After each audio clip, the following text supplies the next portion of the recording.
The Screaming Room. It was a cold December evening in the small town of Elmwood, Ohio. The air carried an unusual chill even for this time of year. Families were gathered around their fireplaces, unaware of the events unfolding just outside the city limits.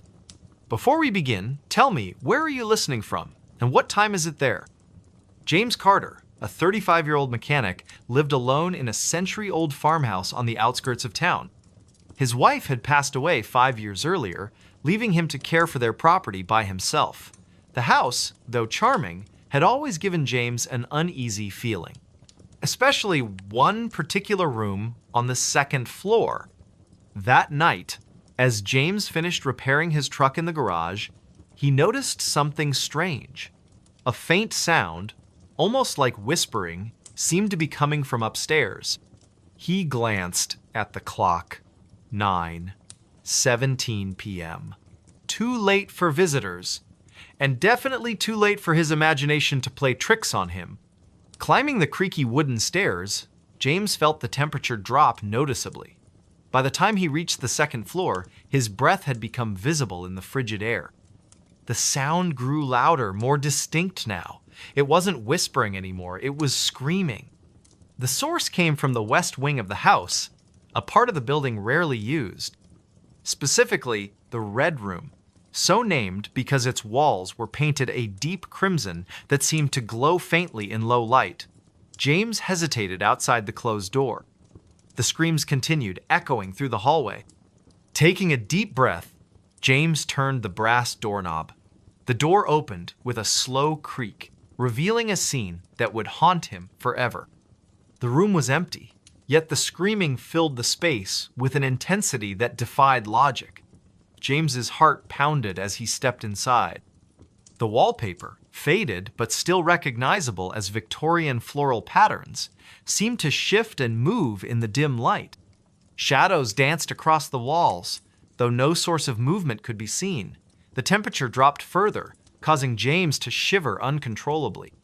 He checked his watch. 9:23 p.m. Time seemed to stretch and warp within the confines of the room. The screams changed pitch, becoming more desperate, more human-like. Yet there was no one there, just the empty space and the overwhelming sense of dread. James remembered hearing stories about the previous owners of the house, a family who had lived there in the early 1900s. Rumors spoke of mysterious disappearances and unexplained deaths, but these were just tales, weren't they? Urban legends meant to entertain rather than terrify. As he stood frozen in the center of the room, the screams began to form words.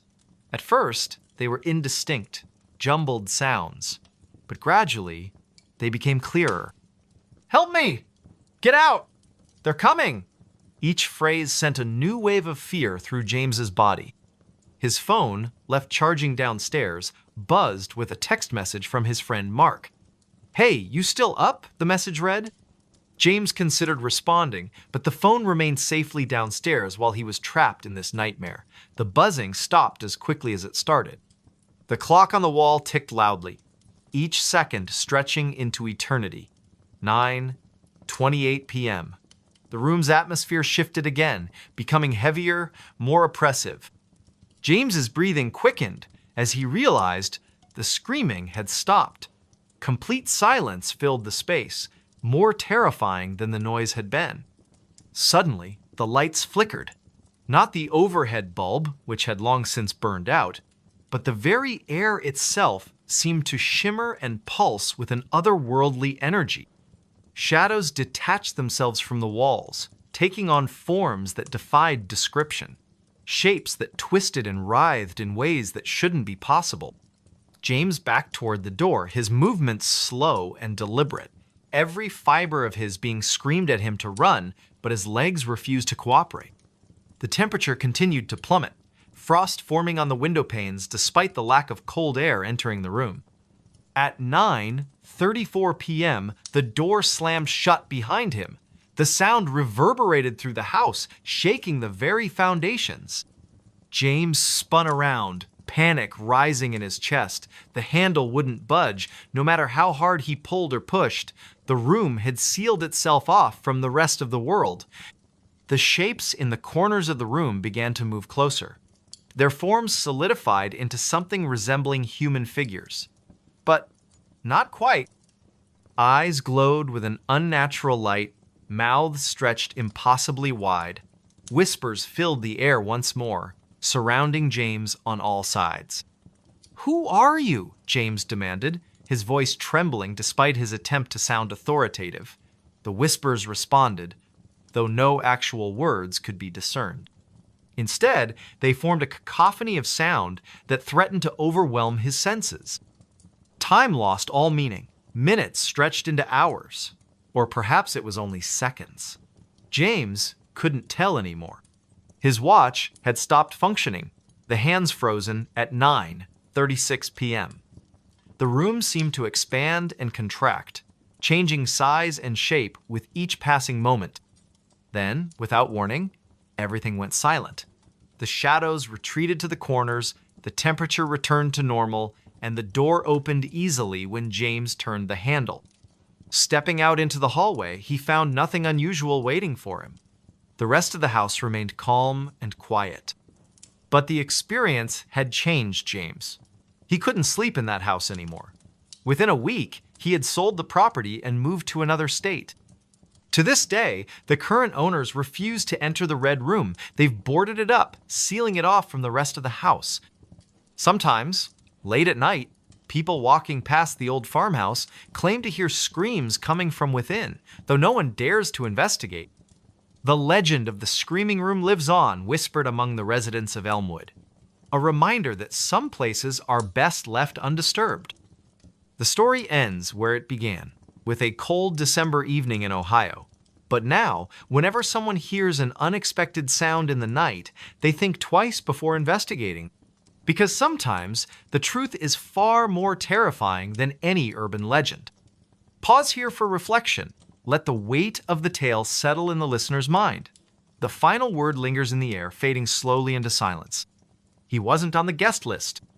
It was a chilly October evening in rural Vermont, where the small town of Willow Creek prepared for its annual autumn festival. The leaves had turned into fiery shades of red and orange, carpeting the ground beneath towering maple trees. The air carried the faint scent of wood smoke mingled with pumpkin spice, creating an atmosphere both cozy and mysterious. Rachel Thompson, a local schoolteacher in her early 30s, had volunteered to help organize this year's event. She stood near the entrance of the community center, clutching a clipboard filled with names and details. The golden hour light filtered through the trees, casting long shadows across the parking lot as families began arriving for the festivities. "Good evening, Mrs. Peterson." Rachel greeted a familiar face, checking off another name from her meticulously organized list. "Your grandchildren must be excited about the haunted house tour tonight." As the line of visitors grew longer, Rachel noticed a tall figure standing silently at the edge of the parking lot. He wore a dark overcoat that seemed out of place in the crisp but not freezing weather. His presence felt different, though she couldn't quite articulate why. Perhaps it was the way he remained motionless while everyone else bustled about, or how his gaze seemed fixed directly on her despite the distance. "Excuse me," came a voice behind her, startling Rachel from her thoughts. She turned to assist another family, but when she glanced back toward the parking lot moments later, the man was gone. Shaking off an inexplicable feeling of unease, she returned to her duties. The festival proceeded smoothly throughout the evening. Children laughed as they navigated the hay maze, couples strolled hand in hand through the pumpkin patch, and elderly residents shared stories around the bonfire. Yet Rachel couldn't shake the image of that strange man from her mind. Several times, she caught herself scanning the crowd, searching for his distinctive silhouette. Around 9 o'clock, as the last scheduled events drew to a close, Rachel began directing volunteers in the cleanup process. The temperature had dropped noticeably, and a thin mist crept across the grounds, swirling around lampposts and benches. Most attendees had already departed, leaving only a few stragglers enjoying the final moments of the celebration. "Rachel," called Mark Harrison, one of the event coordinators, "have you seen anyone still wandering around?" I thought I heard footsteps near the old storage shed. A chill ran down Rachel's spine that had nothing to do with the cooling night air. No, everyone should be accounted for by now. She hesitated, then added, but earlier, there was this man. I never saw him approach the registration table. Mark frowned, adjusting his flashlight beam. That's odd. Let's do a quick sweep of the area before we lock up. Better safe than sorry. They split up to cover more ground, agreeing to meet back at the main entrance in 15 minutes.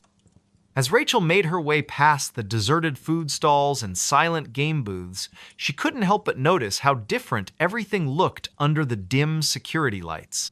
Shadows danced eerily along the building's walls, and every rustle of leaves sounded like approaching footsteps. Suddenly, she froze. There, near the edge of the woods, stood the man in the dark overcoat again. This time, he wasn't merely observing, he was watching her intently, his expression unreadable in the poor lighting. Her heart pounded against her ribcage as she tried to recall if she'd ever seen him before in town, but something about him felt wrong. "Hello?" she called out tentatively, taking a cautious step forward. "Can I help you with something?" Instead of responding, the man tilted his head slightly, almost like a curious animal studying its surroundings. Then, without warning, he turned and disappeared into the tree line. Rachel's breath caught in her throat. She knew she should alert Mark immediately, but curiosity propelled her forward instead. Maybe she could catch up to him and ask what he wanted.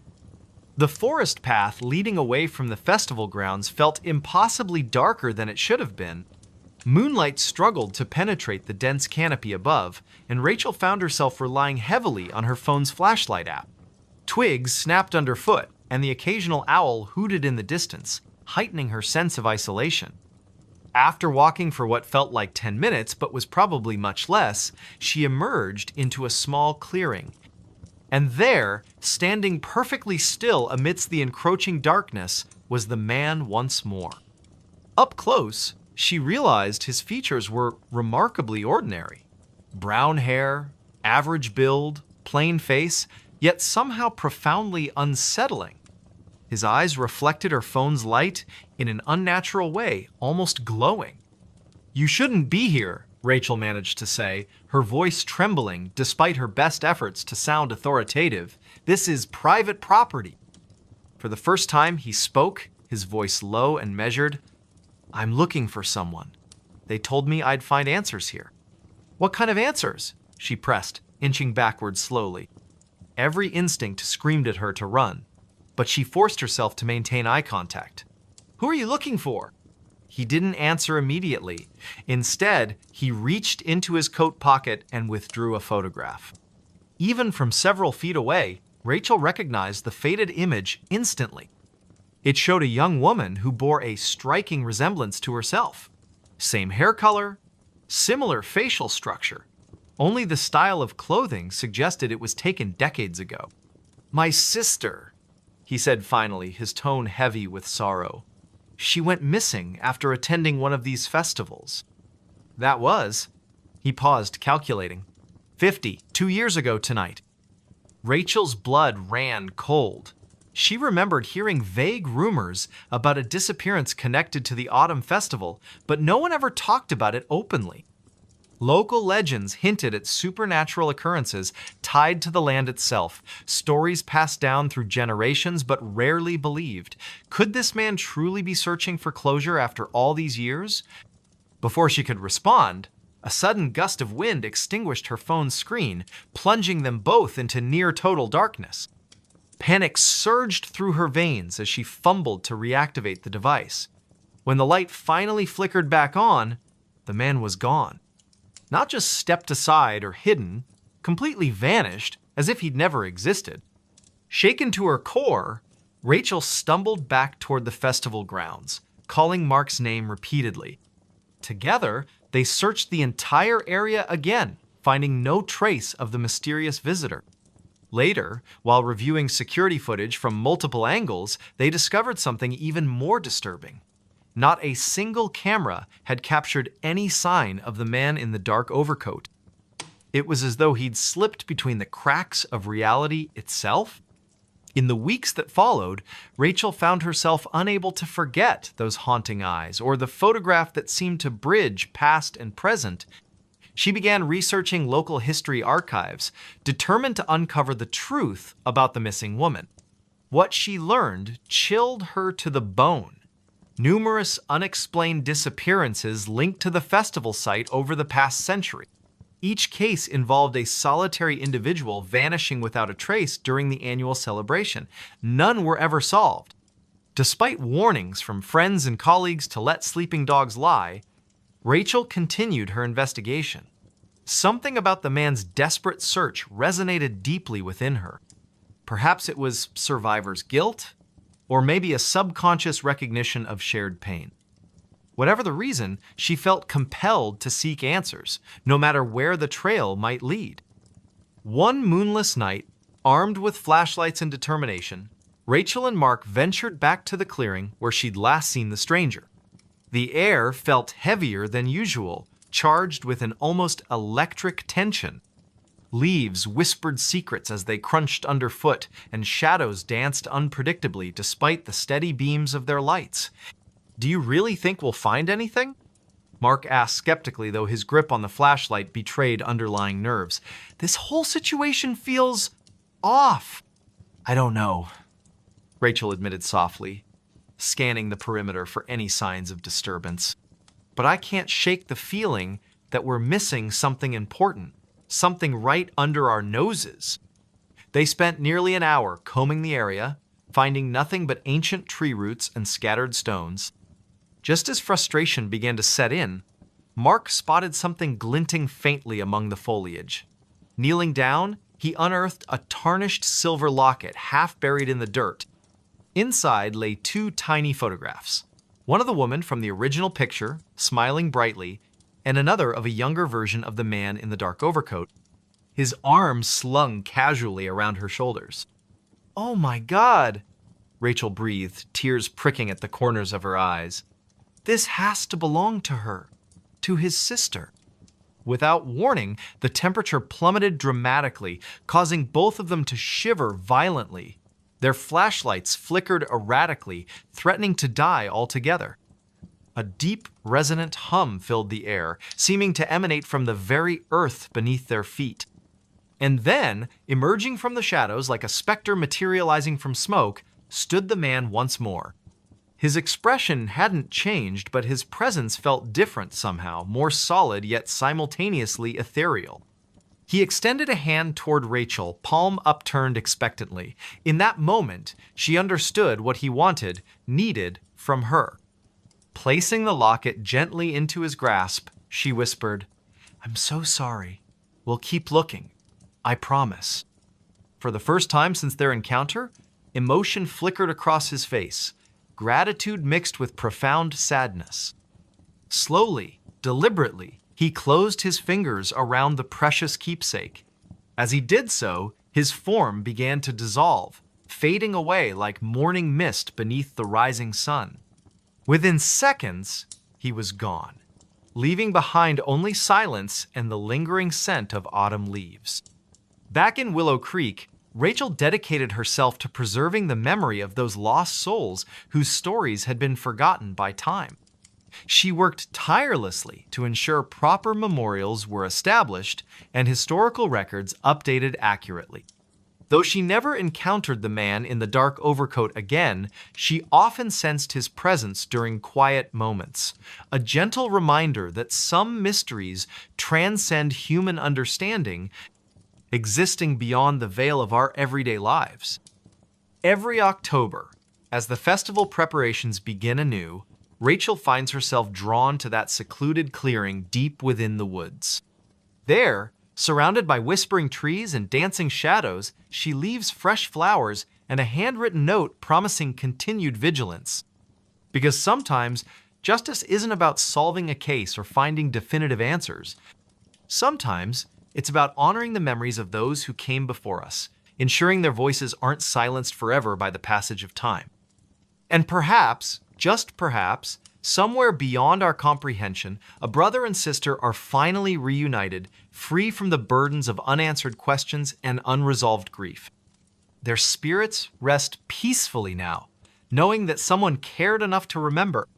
Voices in the cornfield, a haunting tale. It was a quiet, humid evening in late September when Emma first heard the whispers.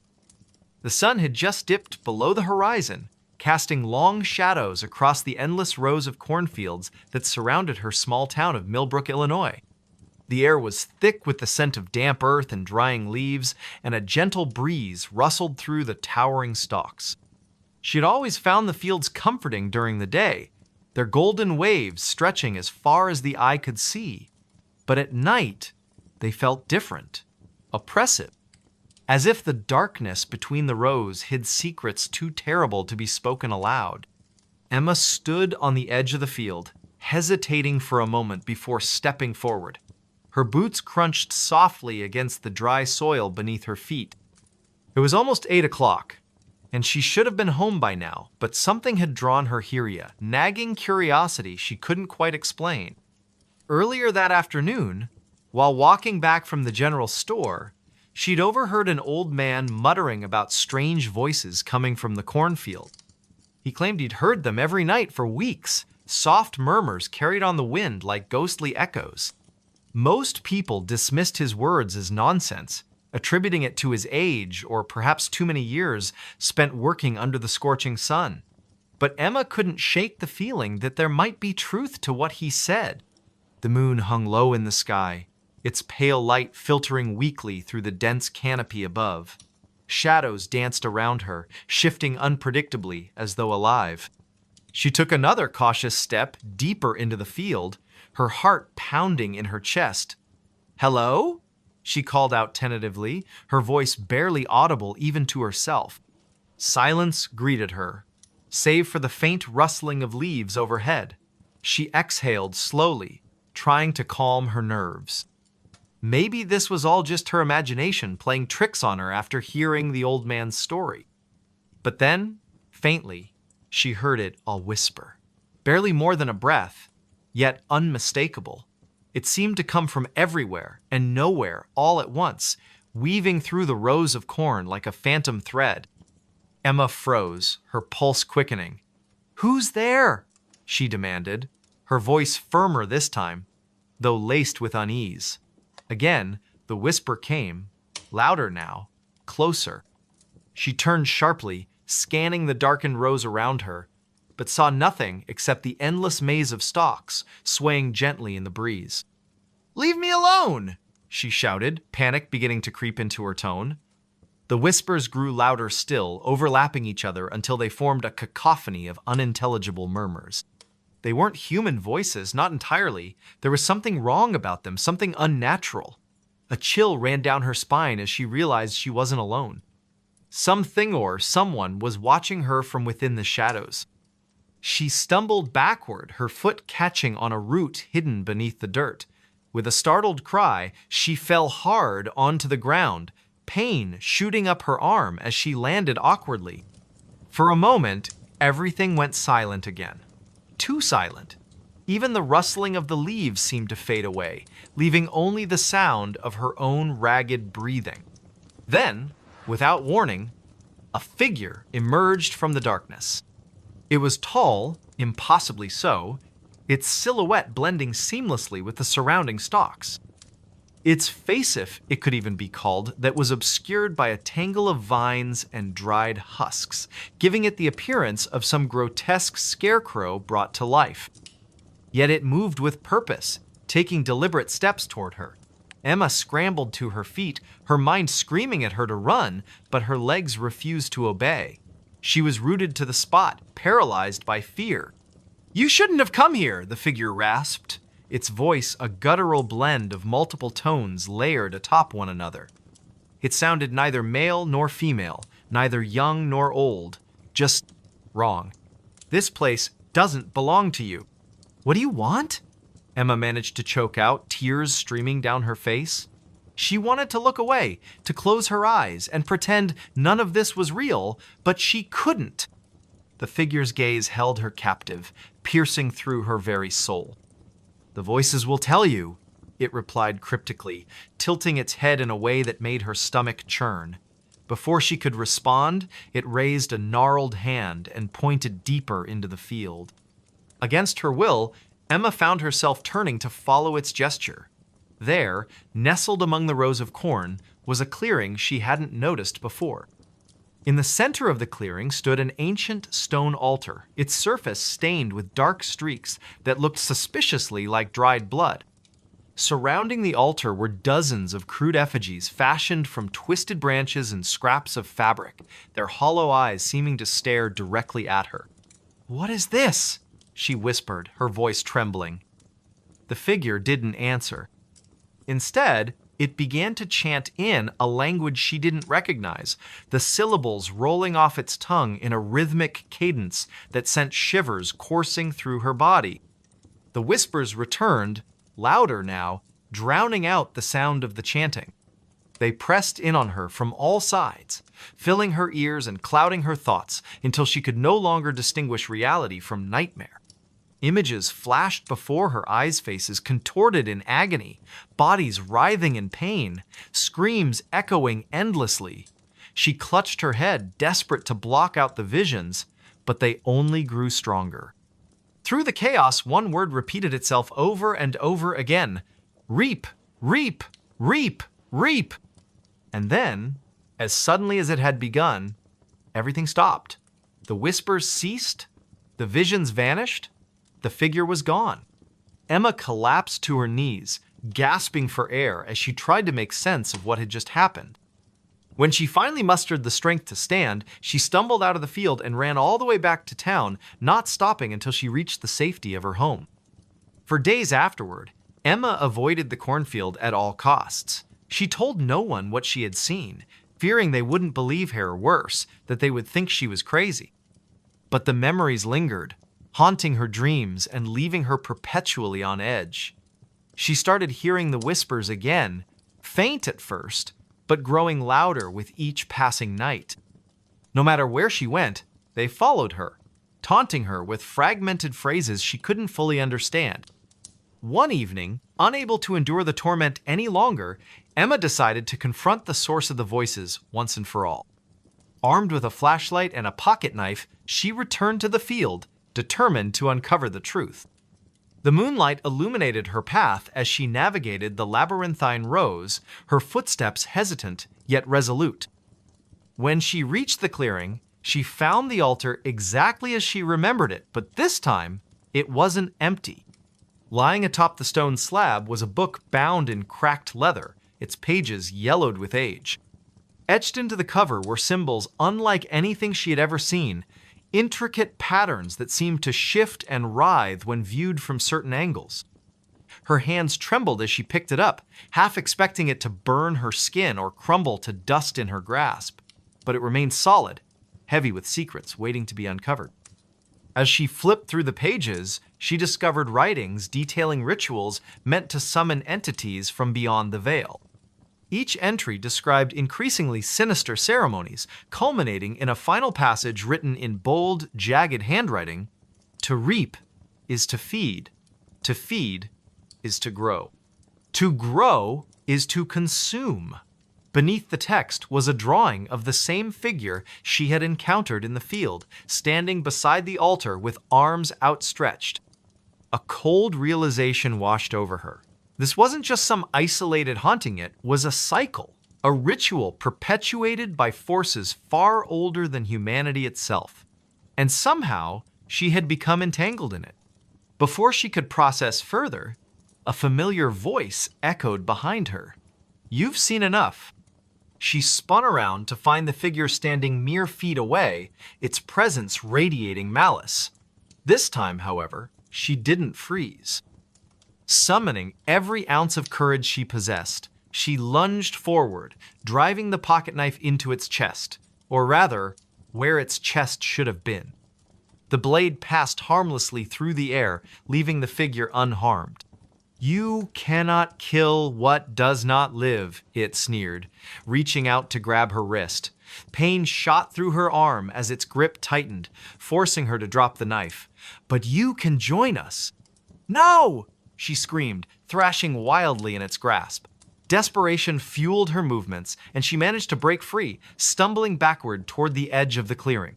Without thinking, she hurled the book into the air, watching as it landed squarely on the altar. Sparks erupted from the pages, igniting a fire that spread rapidly across the dry wood. The figure let out an unearthly shriek, its form flickering like a dying flame. "You don't know what you've done!" it roared, dissolving into smoke as the flames consumed the altar. Within moments, the entire clearing was ablaze, the heat searing her skin as she fled back toward the safety of the town. When she emerged from the field, coughing and covered in soot, she expected to feel relief. Instead, she felt emptiness, a void left behind by whatever force had been unleashed. The whispers were gone, replaced by an oppressive silence that weighed heavily on her shoulders. She knew deep down that destroying the altar hadn't ended the cycle, it had merely delayed it. Years later, residents of Millbrook would speak in hushed tones about the night the cornfield burned. Some claimed they saw shapes moving among the ashes, their forms indistinct yet undeniably present. Others reported hearing faint murmurs carried on the wind, though no one dared investigate further. As for Emma, she left town soon after, unable to bear the weight of what she had witnessed.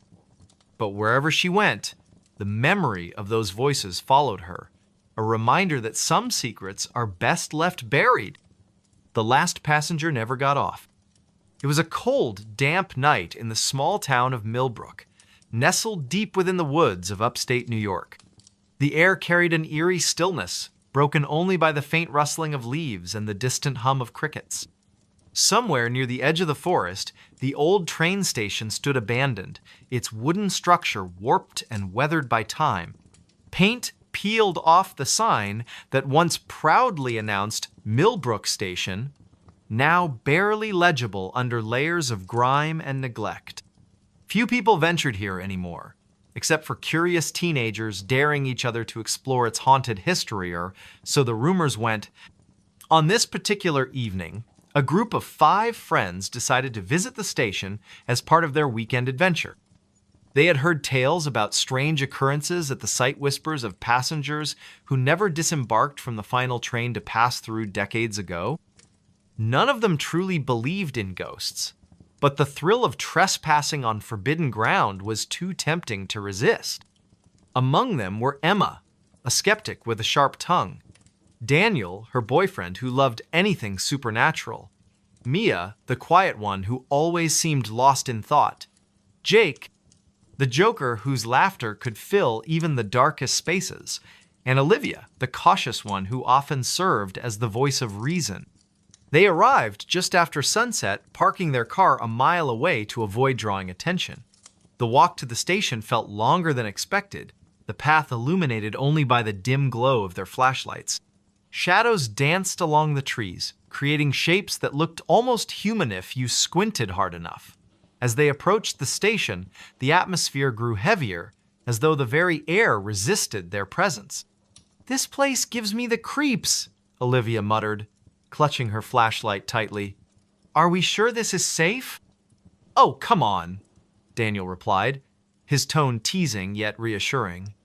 "What's the worst that could happen?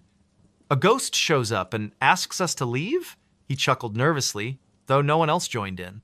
Emma rolled her eyes. "Let's just get this over with. I want to see what all the fuss is about." Inside the station, the floorboards creaked beneath their feet, protesting every step they took. Dust coated every surface, and the scent of mildew filled the air. Graffiti covered the walls, crude messages scrawled by those who sought to leave their mark on the forgotten building. But something else caught their attention, a series of faded photographs pinned to a bulletin board near the ticket counter. Most were black and white images of smiling families, boarding trains, snapshots of happier times. However, one photo stood out among the rest. It depicted a lone figure standing on the platform, face obscured by shadows despite the bright sunlight behind them. "Who do you think that is?" Mia asked softly, pointing to the mysterious figure. No one answered immediately. Instead, they stared at the image, feeling an inexplicable chill run down their spines. Jake broke the silence with a forced laugh. Probably just some weirdo who didn't want to smile for the camera. But his attempt at humor did little to ease the tension. The longer they lingered, the more unsettling the station became. Strange noises echoed through the empty hall-soft footsteps, faint whispers, the occasional groan of metal shifting somewhere unseen. At first, they dismissed these sounds as tricks of the mind, products of their overactive imaginations fueled by fear. Yet as the minutes passed, the disturbances grew louder, more distinct. "Did you hear that?" Olivia whispered, her voice trembling. She pointed toward a set of double doors leading to the tracks outside. Everyone froze, listening intently. Sure enough, there it was again, a low, rhythmic clanging, like the sound of a bell being struck repeatedly. "That's not coming from inside," Daniel said, frowning. "It's coming from the platform." Against better judgment, they followed the noise, stepping cautiously onto the weathered wooden planks of the platform. The clanging stopped abruptly as they emerged, leaving only the oppressive silence of the night. Their flashlights scanned the area, revealing nothing out of the ordinary. Just empty tracks stretching into the darkness, surrounded by dense woods. Then, without warning, the lights flickered. Not the natural kind caused by faulty wiring or stormy skies, but a deliberate pulsing, as if the station itself were alive and breathing. Each flicker cast distorted shadows across the platform, making it impossible to tell whether something or someone was lurking just beyond the reach of their beams. "What the hell is going on?" Emma demanded, her bravado faltering. Before anyone could respond, they heard it. The unmistakable rumble of an approaching train. "But there aren't supposed to be any trains running here," Mia stammered, clutching Daniel's arm. "It must be a freight train or something," Jake suggested weakly, though he sounded far from convinced. The rumbling grew louder, accompanied by the piercing screech of metal grinding against metal. And then, emerging from the darkness, came the train itself. Its headlights cut through the gloom, blinding them momentarily. When their vision adjusted, they realized something was wrong. The train looked ancient, its paint chipped and faded, its windows clouded with grime. It moved impossibly slowly, as though struggling to stay on the tracks. As it drew closer, the group noticed another detail that sent shivers down their spines. Every single window was dark.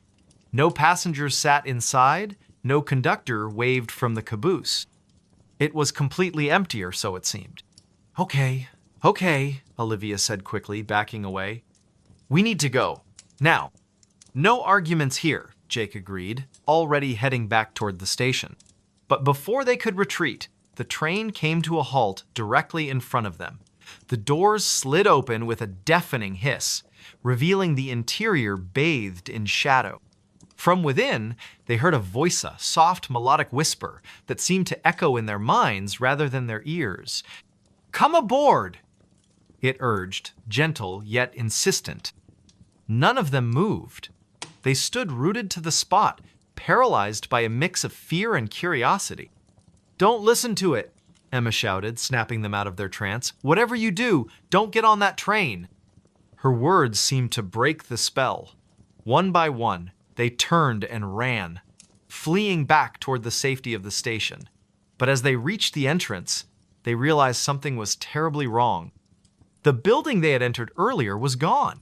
In its place stood a vast expanse of wilderness, stretching endlessly in every direction. Panic set in as they frantically searched for a way out, but the forest seemed to shift and change around them, trapping them in an endless maze. Hours passed, or maybe it was only minutes. Time had lost all meaning. Eventually, exhaustion forced them to stop, collapsing onto the damp earth beneath the skeletal branches of towering trees. And that's when they saw it again, the train, waiting silently on invisible tracks. One by one, they began to disappear. First, it was Jake, who wandered off alone in search of help. Then Mia, lured away by the promise of finding shelter. Next came Olivia, driven mad by the constant whispers she swore only she could hear. Finally, Daniel succumbed to despair, convinced he would find answers aboard the train. Only Emma remained, clinging to the hope that she could escape whatever malevolent force had ensnared her friends. But as dawn broke over the horizon, casting pale light across the desolate landscape, she found herself standing on the platform once more. The train loomed before her, its doors wide open, inviting her to step inside. Tears streamed down her face as she realized the truth. She would never leave. Like the others, she was destined to become one of the last passengers, the ones who never got off. The forest fell silent again, save for the faint rustle of leaves and the distant hum of crickets. Somewhere near the edge of the woods, the old train station stood abandoned, its wooden structure warped and weathered by time. Paint peeled off the sign that once proudly announced Millbrook Station, now barely legible under layers of grime and neglect. Few people ventured here anymore, except for curious teenagers daring each other to explore its haunted history, or so the rumors went. They said the house was empty. The small town of Ridgewood, nestled deep in the heart of New England, had always been a place where whispers carried farther than voices. It was late autumn, and the air was crisp with the scent of fallen leaves and damp earth. The sun was setting behind the jagged tree line, casting long shadows over the quiet streets. A young woman named Emily Carter had just returned to her hometown after years of living in the city. She had come back for one reason: to settle the estate of her late uncle, a man she barely remembered from her childhood. Emily parked her car in front of the old house on Maplewood Lane, its peeling paint and sagging porch giving it an air of abandonment. She stepped out of the car, her boots crunching softly against the gravel driveway. The house stood at the edge of town, surrounded by dense woods that seemed to lean inward, as if trying to swallow it whole. Locals had always avoided this place, calling it cursed or haunted. But Emily dismissed such tales as superstition.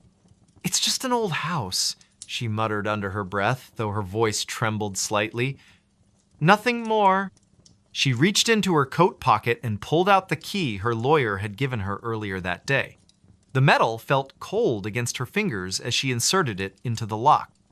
With a creak that echoed through the stillness, the door swung open. The interior was dark, the air heavy with the smell of mildew and decay. Emily fumbled for the light switch, her hand brushing against the rough texture of the wall. When the overhead bulb flickered to life, revealing the dusty furniture and cobweb-covered corners, she let out a shaky breath. "Not exactly homey," she said aloud, attempting to mask her unease with sarcasm. As she began to explore the house, her footsteps echoed ominously on the creaky wooden floors. Each room she entered seemed frozen in time, filled with relics of a life long forgotten. In the kitchen, yellowed newspapers lay scattered across the counter, their headlines faded but still legible. On the dining table sat a single plate, untouched and covered in a fine layer of dust. Something about the scene made Emily's stomach churn. It was then that she noticed the faint sound of footsteps coming from upstairs. Her heart skipped a beat. "Hello," she called out, her voice wavering. "Is someone there?" Silence greeted her words, broken only by the distant rustle of trees outside. Shaking her head, she tried to convince herself it was just the wind or the settling of the old house. But deep down, she couldn't ignore the creeping sensation that she wasn't alone. Determined to finish what she'd come here to do, Emily climbed the staircase, each step groaning beneath her weight. At the top, she found herself facing a long hallway lined with closed doors. One of them stood slightly ajar, a sliver of dim light spilling out onto the floor. She hesitated, her hand hovering over the doorknob. "Who could possibly be here?" she whispered, her voice trembling with a mix of fear and curiosity. Pushing the door open, she stepped inside. The room was empty, save for a rocking chair in the corner, swaying gently as if someone had just gotten up from it. Emily froze, her eyes darting around the space. There was no one there, yet the movement of the chair defied explanation. She backed out slowly, her pulse racing. By the time she reached the bottom of the stairs, night had fallen completely. Shadows danced across the walls, cast by the flickering light of the single bulb above her head. Emily decided to call it a night, retreating to her car to retrieve her overnight bag. As she crossed the threshold once more, she felt a sudden chill run down her spine. The temperature in the house had dropped noticeably, despite the lack of windows being open. She wrapped her arms around herself, trying to shake off the feeling of dread that was steadily growing within her. Setting her bag down in the living room, she lit a few candles to supplement the weak electric light. That's when she heard a soft whisper, so faint it might have been her imagination. Leave. Her blood ran cold. "Who's there?" she demanded, her voice stronger now, though her hands were shaking. No response came, but the whisper repeated itself, louder this time. "Leave while you can." Panic rising, Emily grabbed her phone and dialed the local sheriff's office. The operator assured her they would send someone over immediately, but as she hung up, she realized how isolated the house truly was. By the time help arrived, anything could happen. Minutes passed like hours as she sat huddled on the couch, clutching a flashlight. Every creak of the house sent her nerves spiraling. Finally, headlights appeared in the distance, cutting through the darkness. Relief washed over her as two officers stepped out of their patrol car and approached the house. "Evening, ma'am," one of them said, tipping his hat. "You reported some trouble?" Trying to steady her breathing, Emily explained everything: the footsteps, the rocking chair, the whispers. The officers exchanged skeptical glances but agreed to take a look around. They searched every room, shining their flashlights into every shadowy corner. "Seems clear to me," the taller officer said finally, scratching his chin. "Old houses like this tend to make noises. Probably nothing to worry about." "But I know what I heard," Emily insisted, frustration creeping into her tone. "We'll keep an eye on things tonight," the other officer promised, though his expression suggested he didn't believe her. "If anything else happens, give us a call." With little choice but to accept their assessment, Emily watched them leave, the sound of their car fading into the distance. Alone again, she locked the door and barricaded it with a chair, hoping to feel safer. But sleep eluded her, and the night stretched on endlessly. Sometime after midnight, the whispers returned, louder and more insistent. "You shouldn't have come back." This time, Emily saw something move in the corner of her vision. Whirling around, she caught a glimpse of a figure standing in the doorway before it vanished. Her scream pierced the silence, echoing through the house like a banshee's wail. Desperate, she grabbed her car keys and bolted for the door, not caring about leaving her belongings behind. The cool night air hit her face as she stumbled toward her car, tears streaming down her cheeks. Back in town, she checked into a motel, unable to stop shaking. The next morning, she went straight to the library, determined to uncover the truth about the house. After hours of digging through old records and newspaper clippings, she discovered something chilling. Decades ago, a family had lived in the house: a mother, father, and their young daughter. Tragedy struck when the parents died under mysterious circumstances, leaving the child orphaned. Neighbors claimed the girl had gone mad, wandering the woods until she disappeared without a trace. Some believed she had taken her own life. Others whispered of darker forces at play. Armed with this knowledge, Emily returned to the house one final time, accompanied by a priest recommended by the librarian. Together, they performed a blessing ritual, sprinkling holy water and reciting prayers throughout the building. By the end, Emily felt a strange sense of peace settle over the house, as if a weight had been lifted. Though she never fully understood what had happened, Emily left Ridgewood shortly afterward, vowing never to return. The house remained empty, its secrets buried beneath layers of history and myth. Yet, on certain nights, townsfolk swear they can still hear faint whispers carried on the wind, warning those who dare to venture too close. They said the house was empty. Emily often reflected in the years that followed. But sometimes, emptiness is the least of your worries. And so, the legend of the house on Maplewood Lane lived on, a testament to the mysteries that linger in the shadows of small-town America. She answered a phone that wasn't there. It was a quiet, overcast afternoon in the small town of Cedar Ridge, nestled deep within the Appalachian foothills. The sky was a uniform gray, and the air carried a damp chill that seemed to seep through every crack in the old houses lining Elm Street. Emily Carter, a reserved librarian in her late 20s, had just returned from her weekly grocery run.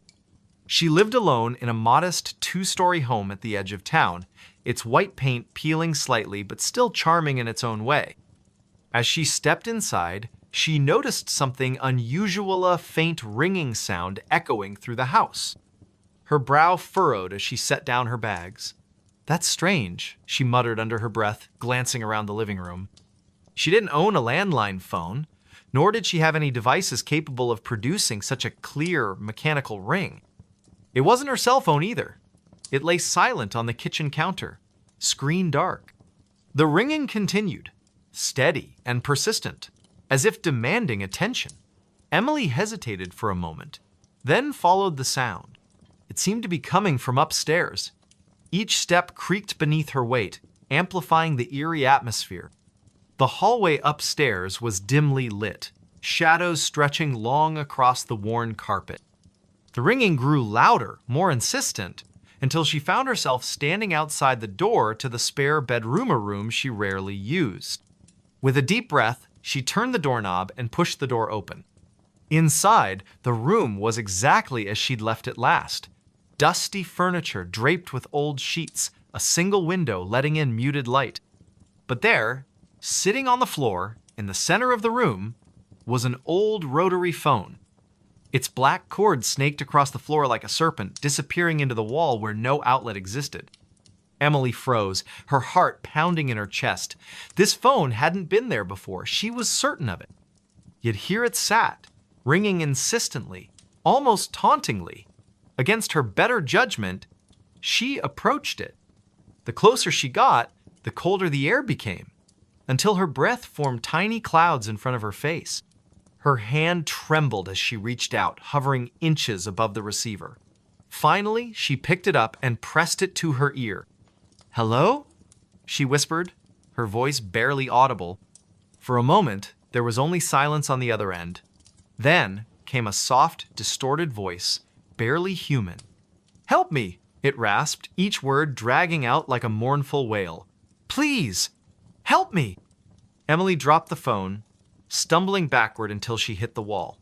The voice continued, growing louder and more desperate. "Who are you?" she cried, clutching her arms tightly around herself. "What do you want?" But the voice didn't answer directly. Instead, it began to chant, repeating the same phrase over and over again. "Find me, find me, find me." Suddenly, the line went dead. The room fell silent, except for the sound of Emily's ragged breathing. When she looked back at the phone, it was gone. Vanished without a trace. Later that evening, Emily sat at her kitchen table, trying to make sense of what had happened. The rational part of her mind insisted it had been some kind of hallucination or prank. But the icy sensation that lingered in the spare bedroom told her otherwise. She poured herself a cup of tea, hoping the warmth would calm her nerves. Outside, the wind howled through the trees, rattling the windows and adding to her unease. Unable to shake the memory of the voice, she decided to investigate further. She pulled out her laptop and began searching local archives, looking for anything unusual tied to her house or the surrounding area. After hours of digging, she stumbled upon an article from decades ago. It described the disappearance of a young woman named Clara Bennett, who had vanished without a trace one stormy night. According to the report, Clara had been seen arguing with someone near the edge of the woods behind what was now Emily's property. No body was ever found, and the case remained unsolved. A chill ran down Emily's spine as she read the details. Could the voice belong to Clara? And if so, why had it chosen her to hear its plea? The next day, Emily visited the town library, hoping to learn more about Clara's life. The librarian, an elderly woman named Mrs. Percentive. Hargrove recognized the name immediately. "Oh, yes, poor Clara," she said with a sad shake of her head. "Such a sweet girl. Always helping others. Some say she angered the wrong person, while others believe." She trailed off, her gaze drifting toward the window. "Believe what?" Emily prompted gently. Mrs. Hargrove lowered her voice, though they were the only ones in the room. "There are stories old ones that speak of spirits trapped between worlds. They say this land holds secrets, echoes of those who can't move on." She paused, studying Emily carefully. "Why are you asking about Clara?"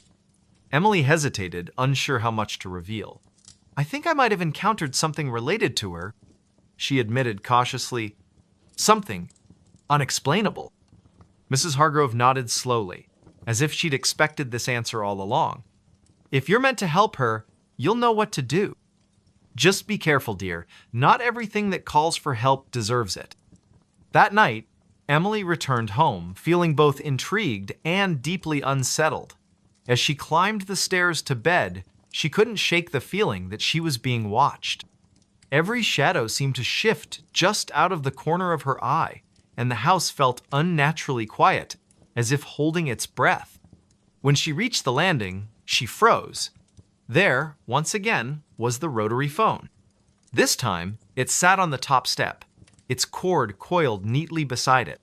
The sight sent a jolt of fear through her body, but also a strange sense of resolve. She knew she couldn't ignore it anymore. Kneeling down, she picked up the receiver and held it to her ear. "Clara?" she asked tentatively.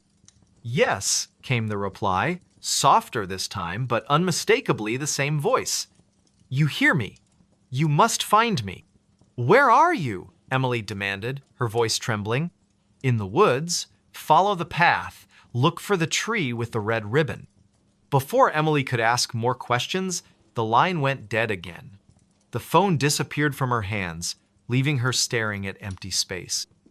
The following morning, armed with determination and a flashlight, Emily ventured into the dense forest behind her house.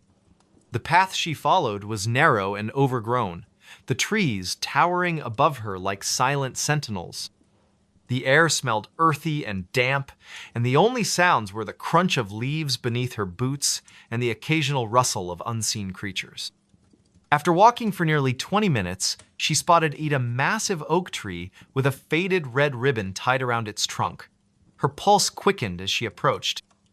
At the base of the tree, partially hidden by moss and roots, was a small wooden box. With shaking hands, she opened it. Inside was a collection of personal belongings, a tarnished locket, a handwritten letter, and a photograph of a smiling young woman who bore a striking resemblance to the image of Clara she'd seen online. Tears welled up in Emily's eyes as she realized the significance of her discovery. These items weren't random, they were clues, pieces of a puzzle waiting to be solved. She carefully gathered them and brought them back to her house, determined to piece together the truth. Over the next several weeks, Emily delved deeper into Clara's story, uncovering a web of betrayal, jealousy, and tragedy. She learned that Clara had been involved with a man whose family disapproved of their relationship. On the night she disappeared, witnesses claimed they saw her arguing with him near the woods.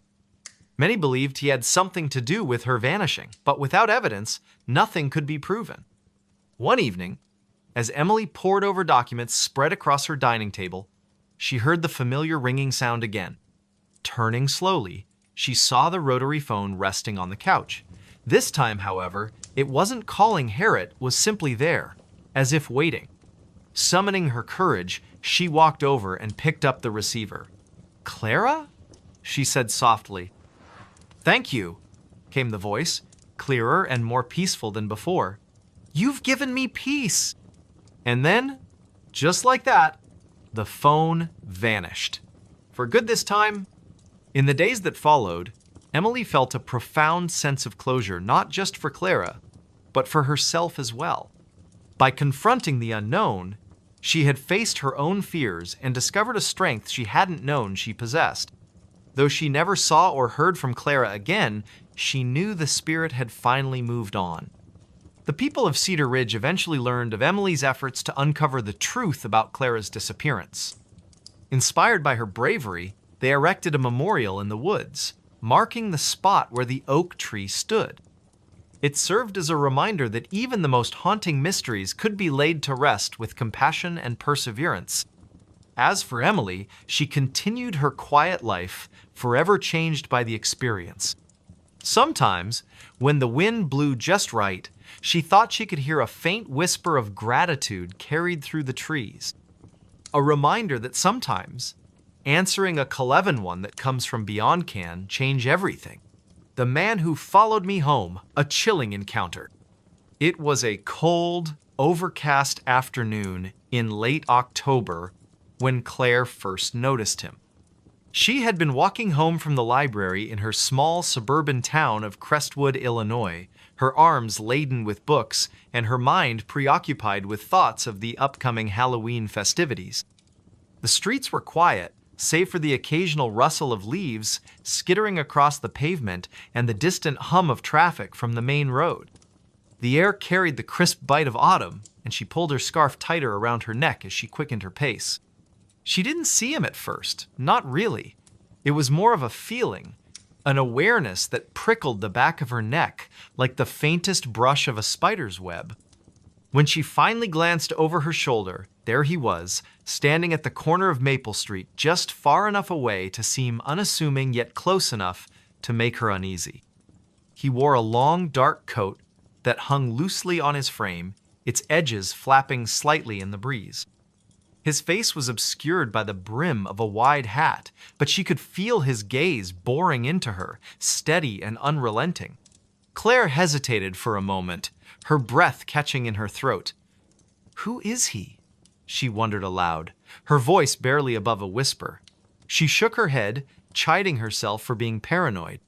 Crestwood wasn't exactly a bustling metropolis, but it was safer, so she had always believed. Still, something about the man made her skin crawl. She turned her attention back to the path ahead, forcing herself to focus on the rhythmic crunch of her boots against the gravel sidewalk. But the feeling didn't go away. If anything, it intensified. Every few minutes, she would glance behind her, only to find him still there, maintaining the same distance as before. He never spoke, never waved, never did anything to acknowledge her presence. And yet, he followed. Step by step, block by block, he stayed just within sight, a shadowy figure trailing her like a ghost tethered to her heels. By the time she reached Birch Avenue, her heart was racing. Her house was only a few blocks away now, but the thought of leading this stranger to her doorstep filled her with dread. She considered crossing the street or ducking into one of the nearby shops, but the latter option felt futile. Most of them had already closed for the evening. Instead, she tightened her grip on her books and forced herself to keep moving, her footsteps quickening with each passing second. "Why is he following me?" she muttered under her breath, her voice trembling with a mix of fear and frustration. She wanted to confront him, to demand answers, but the words caught in her throat. What if he lashed out? What if he wasn't alone? The uncertainty gnawed at her, leaving her paralyzed with indecision. All she could do was walk faster, hoping against hope that he would eventually lose interest and disappear. But he didn't. When she finally turned onto her street, she risked another glance over her shoulder and saw him standing at the far end, his silhouette outlined against the dim glow of the streetlights. For a brief moment, their eyes met, or at least, she thought they did. Then, without warning, he stepped into the shadows and vanished. Claire exhaled sharply, relief washing over her in waves. She hurried up the driveway to her house, fumbling with her keys as she unlocked the front door. Once inside, she slammed the door shut and leaned against it, listening intently for any sign of movement outside. The house was silent, save for the soft ticking of the clock in the hallway. She locked the door and drew the curtains, her hands shaking as she moved from room to room, checking every window and peering out into the darkness beyond. For hours, she sat huddled on the couch, Her phone clutched tightly in her hand. She debated calling the police, but what would she say? That a man had followed her home without saying a word? Without doing anything overtly threatening? They'd probably dismiss her concerns as paranoia, especially since he had disappeared before she could get a good look at him. No, she decided, it was better to wait until morning. Maybe then she could convince herself it had all been a figment of her imagination. The next day, however, proved otherwise. Claire woke to find a single red rose lying on her porch, its petals glistening with dew. At first, she thought it might be a gift from a neighbor or a secret admirer, but the absence of a note or any identifying details left her unsettled. She picked it up cautiously, examining it for clues, but found nothing unusual. Still, the gesture felt wrong too, deliberate, too calculated. As she walked to work later that morning, she couldn't shake the feeling that she was being watched again. Sure enough, when she paused at the intersection of Birch and Elm, she spotted him standing across the street, his posture relaxed, yet unnervingly still. This time, he wasn't wearing the hat, and she got a clearer view of his face. It was gaunt, almost skeletal, with hollow cheeks and sunken eyes that seemed to glint with a strange, otherworldly light. His lips curled into a faint smile as their gazes locked, sending a shiver down her spine. Claire broke eye contact and hurried across the street, her pulse hammering in her ears. She ducked into a nearby cafe, ordering a coffee she didn't really want, just to have an excuse to stay indoors. From the safety of the window seat, she watched as he lingered outside, his expression unreadable. After several agonizing minutes, he finally turned and walked away, disappearing into the crowd. Over the next few days, the encounters grew more frequent and more disturbing. Wherever she went, he was there. At the grocery store, in the park, even outside her office building. He never approached her, never said a word, but his presence was constant, suffocating. Friends and coworkers began to notice her growing anxiety, asking if everything was okay. She tried to laugh it off, attributing her behavior to stress or lack of sleep, but deep down, she knew the truth. Something was terribly wrong. One evening, after returning home from work, Claire discovered a note tucked beneath her windshield wiper. Written in jagged, uneven handwriting were the words, "I've been waiting for you." Her stomach churned as she read the message over and over, each repetition making it feel more menacing. She crumpled the paper in her fist and threw it into the trash. But the damage was done. Sleep eluded her that night, her mind racing with questions she couldn't answer. Who was he? What did he want from her? And why wouldn't he leave her alone? Determined to put an end to the torment, Claire decided to take matters into her own hands. She installed extra locks on her doors, set up motion-activated lights around the perimeter of her house, and even bought a can of pepper spray to carry with her at all times. But none of these precautions brought her peace. If anything, they only heightened her sense of vulnerability, reminding her constantly of the danger lurking just beyond her control. One particularly restless night, she heard a soft tapping sound coming from the living room. At first, she thought it might be the wind rattling the windows, but when she investigated, she found the source of the noise. A single finger pressed against the glass of her sliding door. It was him. His face loomed mere inches away, pale and expressionless, his eyes gleaming with an intensity that made her blood run cold. Without thinking, Claire grabbed the nearest object, a heavy ceramic vase, and hurled it at the door. The impact startled him, causing him to stumble backward. Seizing the opportunity, she bolted to her bedroom and locked the door behind her, her chest heaving as she fought to catch her breath. Outside, she heard the unmistakable sound of footsteps retreating into the night. The next morning, she called the police, recounting everything that had happened in painstaking detail. To her surprise, they took her seriously, promising to patrol the area more frequently and advising her to document any future incidents. For a while, things seemed to improve. The man stopped appearing in public places, and the notes ceased entirely. Claire allowed herself to believe that the nightmare was finally over. But then, on a rainy Tuesday evening, she received a package in the mail. There was no return address, no indication of who had sent it. Inside, she found a photograph of herself taken from outside her bedroom window, along with a short letter written in the same jagged handwriting as before. The message was simple yet chilling. "You can't escape me." Panic surged through her veins as she realized the implications. He had been watching her all along, studying her routines, learning her habits. The idea that he knew her life so intimately down to the layout of her home was unbearable. She packed a bag and fled to a friend's house in Chicago, hoping the distance would offer some measure of protection. For weeks, she lived in a state of constant vigilance, jumping at every unfamiliar sound and avoiding crowded spaces where she might encounter him. Yet, despite her efforts, she couldn't shake the feeling that he was still out there, biding his time. One night, as she lay awake in bed, she heard the faintest creak of floorboards in the hallway. Her heart stopped. Slowly, she reached for the baseball bat she kept beside her bed and crept toward the door. When she opened it, the hallway was empty, or so she thought. As she turned to go back to bed, a hand shot out from the shadows, grabbing her wrist with an iron grip. She screamed, swinging the bat wildly, but he was too strong. His face emerged from the darkness, twisted into a grotesque grin that revealed rows of jagged teeth. "You should have stayed," he whispered, his voice low and guttural. "Now you'll never be free." Claire's world dissolved into chaos. She struggled, kicked, clawed, but it was no use. His strength was overwhelming, his presence suffocating.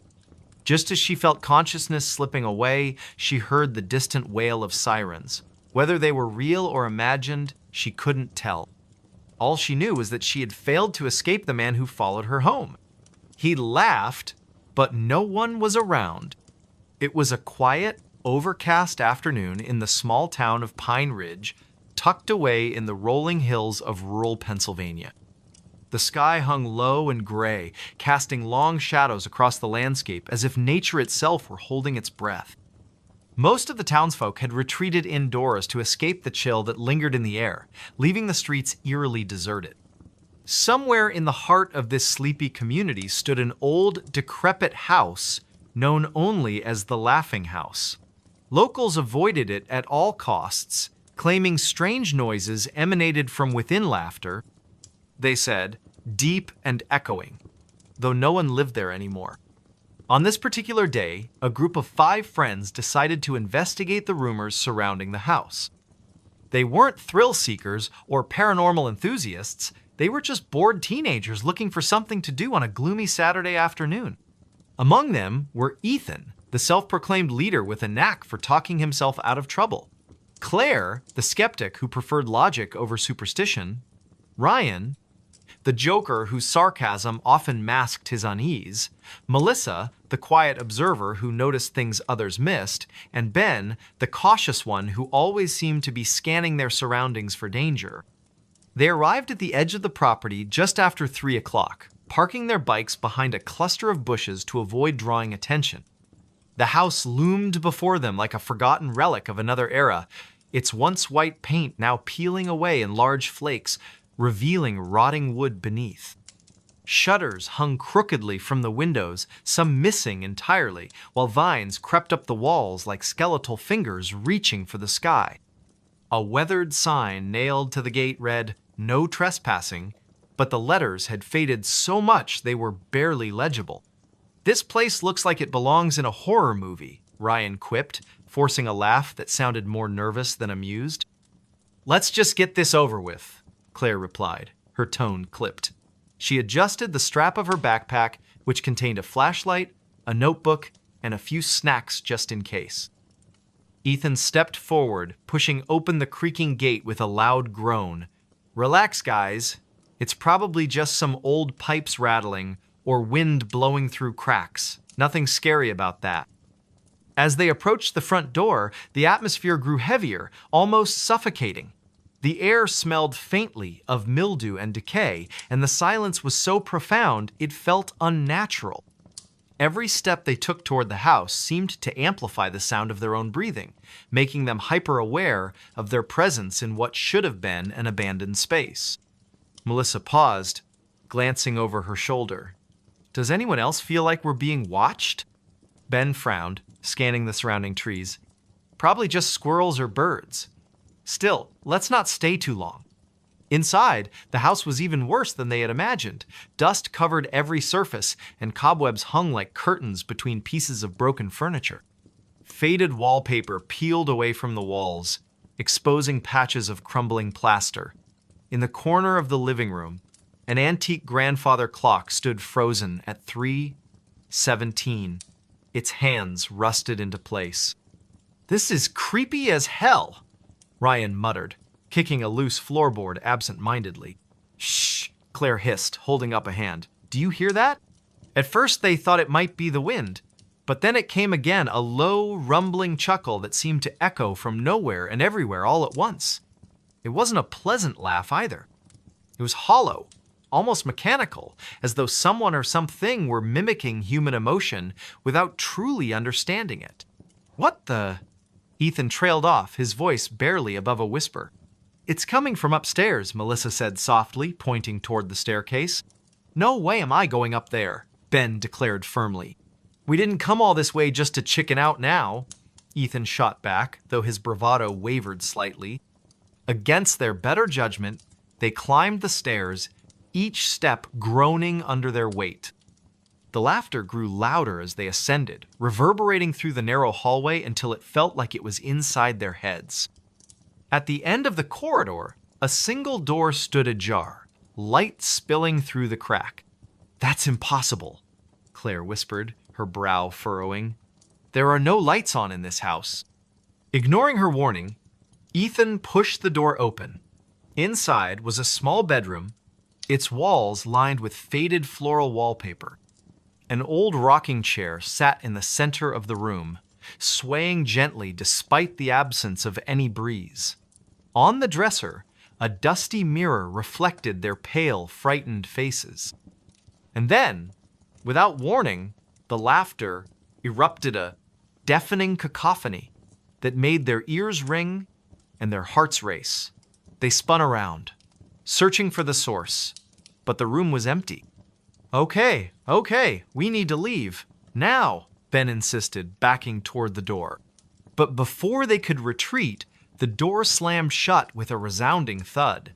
The laughter continued, growing louder and more distorted until it sounded less like a person and more like static on an old radio. "What's happening?" Melissa cried, clutching Ethan's arm. "I don't know," he shouted back, his voice tinged with panic. Suddenly, the mirror began to ripple, its surface rippling like water disturbed by a stone. From within, a shadowy figure emerged, its form indistinct but undeniably humanoid. Its mouth stretched impossibly wide, revealing rows of jagged teeth, and its eyes glowed with an unnatural light. "Run!" Claire screamed, grabbing Melissa's hand and pulling her toward the window. One by one, they scrambled out onto the roof, sliding down the sloping tiles and landing awkwardly in the overgrown yard below. Behind them, the house seemed to come alive, its windows pulsing with a sickly yellow light. The laughter followed them, echoing through the trees as they fled into the woods. Hours passed, or maybe it was only minutes. Time had lost all meaning. Eventually, they collapsed near a stream, gasping for breath and trying to make sense of what they had witnessed. "We can't go back," Ben said hoarsely, his face pale. "Not ever." But as dawn broke over the horizon, painting the sky in hues of orange and pink, they realized something was wrong. One by one, they began to vanish. First, it was Ryan, who wandered off in search of help. Then Melissa, lured away by the promise of finding shelter. Next came Claire, driven mad by the constant whispers she swore only she could hear. Finally, Ethan succumbed to despair, convinced he would find answers back at the house. Only Ben remained, clinging to the hope that he could escape whatever malevolent force had ensnared his friends. But as he stumbled back into town, disheveled and wide-eyed, he found himself standing in front of the laughing house once more. The door creaked open, inviting him inside, and as he stepped across the threshold, he heard the laughter, deep and echoing, though no one was around. The forest fell silent again, save for the faint rustle of leaves and the distant hum of crickets. Somewhere in the heart of this sleepy community stood an old, decrepit house known only as the Laughing House. Locals avoided it at all costs, claiming strange noises emanated from within laughter, they said, deep and echoing, though no one lived there anymore. The campground that disappeared. It was late summer, the kind of season where the days stretched endlessly and the nights carried a cool breeze that hinted at autumn's approach. The small town of Pine Ridge, nestled deep within the sprawling forests of the Pacific Northwest, was known for its dense woods, winding rivers, and a history steeped in folklore. Among the locals, there were whispers of a place called Shadow Pines Campground, a remote site deep in the wilderness that had become infamous for strange occurrences. Most dismissed these tales as campfire stories meant to scare children, but not everyone believed they were just myths. Daniel Harper, a young journalist from Seattle, had always been drawn to the eerie and unexplained. He had heard about shadow pines during a trip to Pine Ridge a few years prior, but it wasn't until recently that he decided to investigate further. The stories fascinated him, accounts of hikers vanishing without a trace, strange lights flickering in the forest at night, and an overwhelming sense of dread that seemed to permeate the area. Determined to uncover the truth, Daniel packed his gear and set out on a journey into the heart of the woods. The drive to Pine Ridge was long and lonely, the road narrowing as he ventured deeper into the wilderness. By the time he arrived, dusk was settling over the landscape, painting the sky in hues of orange and purple. The air was thick with the scent of pine and damp earth, and the distant call of birds echoed through the trees.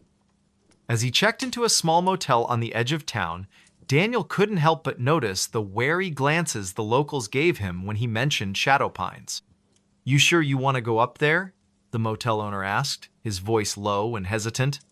"Folks don't come back from that place." "I'll be fine," Daniel replied with a forced smile, though the man's words lingered in his mind. "Just looking to write a story." The next morning, armed with a map, flashlight, notebook, and camera, Daniel began his trek into the forest. The path leading to Shadow Pines was overgrown, the trail barely visible beneath layers of moss and fallen leaves. The farther he went, the quieter the world became. Even the rustling of animals seemed to fade, leaving only the sound of his own footsteps crunching against the ground. After hours of hiking, he finally reached the clearing where the campground was said to be located. What he found, or rather, didn't find, left him unsettled. There were no tents, no fire pits, no signs of human activity whatsoever, just an empty expanse surrounded by towering trees that loomed like silent sentinels. The air felt heavier here, almost suffocating, and a chill ran down his spine despite the warmth of the day. "This can't be right," Daniel muttered, consulting his map again. According to the markings, this was the exact spot where Shadow Pines should have been. Yet there was nothing but emptiness. As he stood there, trying to make sense of what he was seeing, he noticed something odd. Scattered around the clearing were remnants of what appeared to be old camping equipment-trusted lanterns, tattered tarps, even a child's doll half buried in the dirt. It was as if the campground had been abandoned suddenly, with no time to pack up or clean up. A sharp snap of a twig behind him made him whirl around, his heart pounding. "Hello?" he called out, his voice echoing unnaturally in the stillness. No one answered, but the sensation of being watched grew stronger with each passing second. Deciding to document everything, Daniel began taking photographs of the clearing and the scattered debris. As he snapped a picture of the doll, his camera emitted a strange buzzing noise before shutting off completely. Frowning, he fiddled with the device, but it refused to turn back on. "Great," he muttered under his breath, stuffing the useless camera into his bag. "Guess I'll have to rely on notes." He moved closer to inspect the doll more closely, crouching down to brush away some of the dirt covering its face. The porcelain features were cracked and weathered, but there was something unsettling about the way its glassy eyes seemed to follow him. A sudden gust of wind swept through the clearing, sending a shiver down his spine. That's when he heard a faint whisper, so soft it could have been the wind. "Leave." Daniel froze, his breath catching in his throat. "Who's there?" he demanded, his voice trembling slightly. The whisper came again, louder this time. "Go now." His instinct screamed at him to run, but curiosity rooted him to the spot. Slowly, he rose to his feet and scanned the surrounding trees, searching for any sign of movement. The forest remained eerily still, yet the feeling of being watched intensified. Determined to get to the bottom of this, Daniel pressed on, venturing deeper into the woods. He followed a narrow trail that seemed to lead away from the clearing, hoping it would take him somewhere area that might provide answers. The light was fading fast, casting long shadows that danced across the forest floor. After what felt like an eternity, he stumbled upon a dilapidated cabin hidden among the trees. Its wooden walls were rotting, and the roof sagged dangerously, but it offered shelter from the growing darkness. Reluctantly, he pushed open the creaky door and stepped inside. The interior was dimly lit by the last rays of sunlight filtering through the cracks in the walls. Dust covered every surface, and the air smelled of decay. In the center of the room stood a rickety table, atop which lay a collection of objects: a journal, a pocket watch, and a bundle of faded photographs. Curiosity getting the better of him, Daniel picked up the journal and began flipping through its pages. The entries were written in shaky handwriting, detailing the experiences of someone who had once stayed at Shadow Pines. The writer described hearing voices in the night, seeing shadowy figures moving between the trees, and feeling an unbearable sense of dread that never lifted. One passage caught his attention. "They say the forest is alive, watching, waiting. If you listen closely, you can hear it calling your name. Don't answer. Whatever you do, don't answer." A chill ran down Daniel's spine as he read those words. Before he could process them further, a loud thud outside made him jump. Dropping the journal, he grabbed his flashlight and cautiously approached the window. Peering out into the gloom, he saw nothing but swaying branches and shifting shadows. Or so he thought. As he stared harder, he realized one of the shadows wasn't moving with the wind. It stood perfectly still, darker and denser than the others. And then, slowly, it began to move toward the cabin. Panic surged through him, and he backed away from the window, his mind racing. Should he stay and try to defend himself, or flee into the unknown depths of the forest? The decision was made for him when the front door burst open with a deafening crash. Heart pounding, Daniel bolted out the back door, not daring to look behind him. Branches clawed at his arms and face as he ran, the forest seeming to close in around him. The whispers returned, louder now, overlapping in a cacophony of voices that urged him to stop, to turn around, to give in. "No!" he shouted, his voice raw with desperation. "I won't stop!" Somehow, miraculously, he found his way back to the trail leading out of the woods. By the time he emerged onto the main road, dawn was breaking, painting the sky in soft pastels. Exhausted and shaken, he collapsed onto the ground, gasping for breath. When he finally mustered the strength to stand, he turned back to look at the forest one last time. Through the mist, rising from the trees, he could see the outline of the clearing where Shadow Pines had supposedly been. But now, instead of emptiness, there was something elsey, cluster of tents, flickering campfires, and figures moving about as if nothing were amiss. Blinking in disbelief, Daniel rubbed his eyes, certain he was hallucinating. When he looked again, the scene was gone, replaced once more by the desolate expanse. Shaken to his core, Daniel returned to Pine Ridge and wrote his article about Shadow Pines, though few believed his account. Over time, the story faded from memory, becoming just another tale whispered around campfires. But Daniel never forgot. On quiet nights, he sometimes thought he could still hear the whispers, faint and distant, calling him back to the campground that disappeared. And deep in the forest, the shadows waited, patient and eternal. The wrong voice on the baby monitor. It was a humid summer evening in the small suburban town of Maple Grove, Illinois. The kind of night where the air felt thick and heavy, clinging to your skin no matter how many fans you turned on. Rachel Dawson sat in the living room of her modest two-story home, absently flipping through channels on the television while trying to ignore the faint hum of cicadas outside. Her son, Ethan, just 6 months old, had finally fallen asleep after hours of fussing.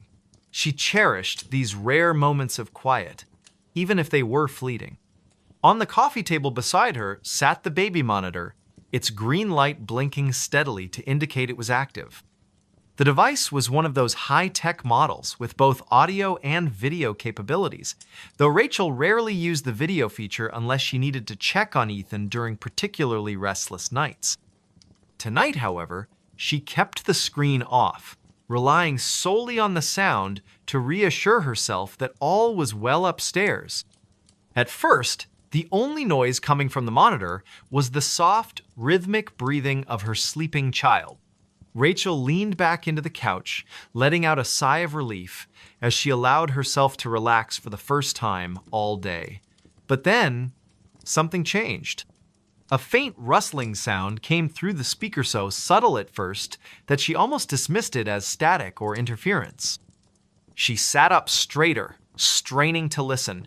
Probably just the wind, she murmured to herself, glancing toward the closed windows. Yet deep down, she knew that wasn't it. The sound grew louder, more deliberate, like someone or something was moving around in Ethan's nursery. Her heart began to race as she grabbed the monitor and pressed it closer to her ear. And then she heard it. A voice. Low, distorted, and utterly foreign. It wasn't her husband's voice. He was working late at his office downtown, and it certainly wasn't hers. "Who's there?" the voice whispered, its tone chillingly calm yet tinged with menace. "Why are you watching me?" Rachel froze, her blood turning to ice in her veins. She stared at the monitor, half expecting the screen to flicker to life and reveal an intruder lurking in her baby's room. But when she forced herself to glance at the display, it showed nothing but the familiar image of Ethan's crib, his tiny body curled peacefully beneath his blanket. "Hello," she called out tentatively, her voice shaking. "Is someone in my house?" There was no response, at least not immediately. For a moment, silence reigned once again, save for the gentle breaths of her sleeping son. Just as Rachel began to convince herself she'd imagined the whole thing, the voice returned, louder this time. "Closer." "You shouldn't have listened," it hissed, each word dripping with malice. "Now you'll never stop hearing me." Panic surged through her body as she bolted upright from the couch. Grabbing the nearest Objecta decorative vase from the side table, she sprinted toward the staircase, her footsteps echoing loudly against the hardwood floors. As she reached the top landing, she hesitated, her hand trembling on the railing. What if she opened the door to find... what? An intruder? A ghost? Something far worse? Summoning every ounce of courage she possessed, she pushed open the nursery door and flicked on the light. Everything appeared normal. The mobile above the crib spun lazily, casting soft shadows across the walls. The stuffed animals lining the shelves sat undisturbed, and Ethan continued to sleep soundly, blissfully unaware of the terror gripping his mother. But then she noticed something strange. On the floor near the corner of the room lay a small wooden ratalone she hadn't seen before. Its surface was intricately carved with symbols that looked ancient and unfamiliar. Where had it come from, and why did it give her such an overwhelming sense of dread? Later that night, after securing all the doors and windows, twice, Rachel sat at the kitchen table with her laptop, determined to uncover answers. The voice from the monitor replayed endlessly in her mind, gnawing at her sanity. Could it have been some kind of prank? Or was it something far beyond explanation? Her search led her to local forums and message boards, where residents of Maple Grove occasionally shared stories about strange occurrences in their homes. One thread caught her attention, a post titled "The Crying House." According to the original poster, several families who had lived in Rachel's neighborhood over the past century reported hearing disembodied voices, especially in rooms occupied by young children. Some claimed the voices belonged to former inhabitants who had died tragically within the walls of those houses.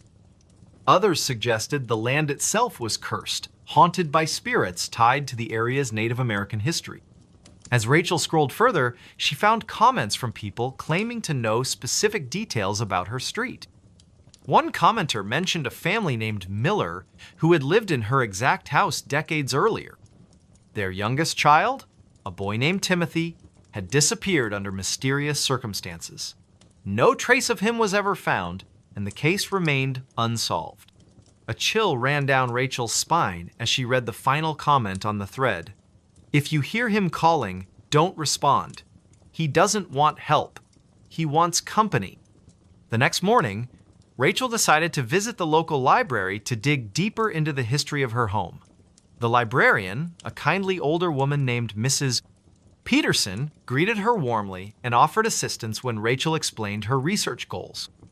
After rifling through dusty archives and yellowed newspaper clippings, they uncovered a series of articles detailing the disappearance of Timothy Miller.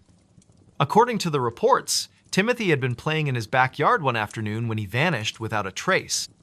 Witnesses claimed they saw a shadowy figure lurking near the edge of the woods behind the property, but no concrete evidence was ever found to support foul play.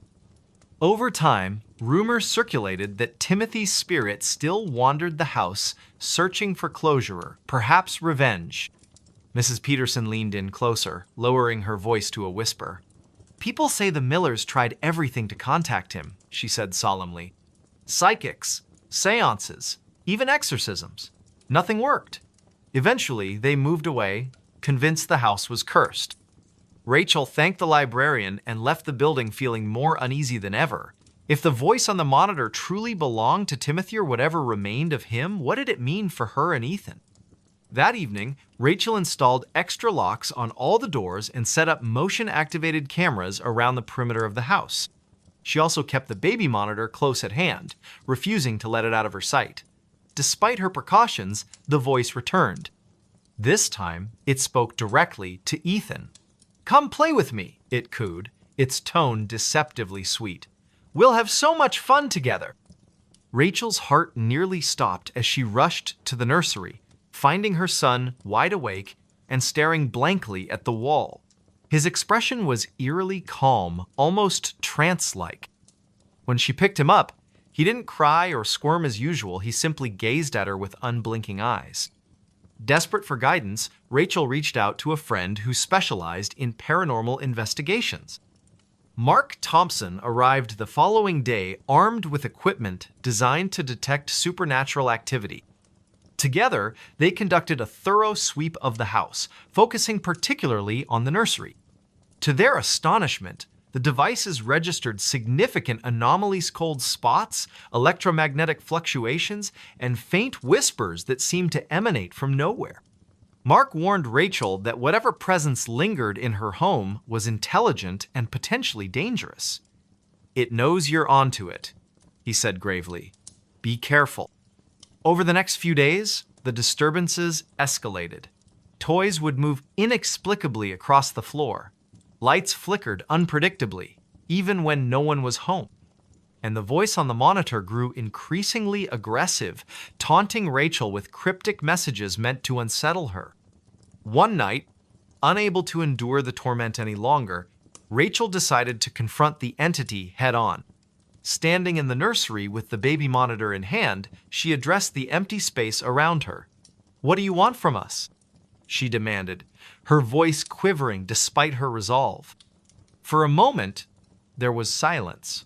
Then, the voice replied not through the monitor, but seemingly from everywhere at once.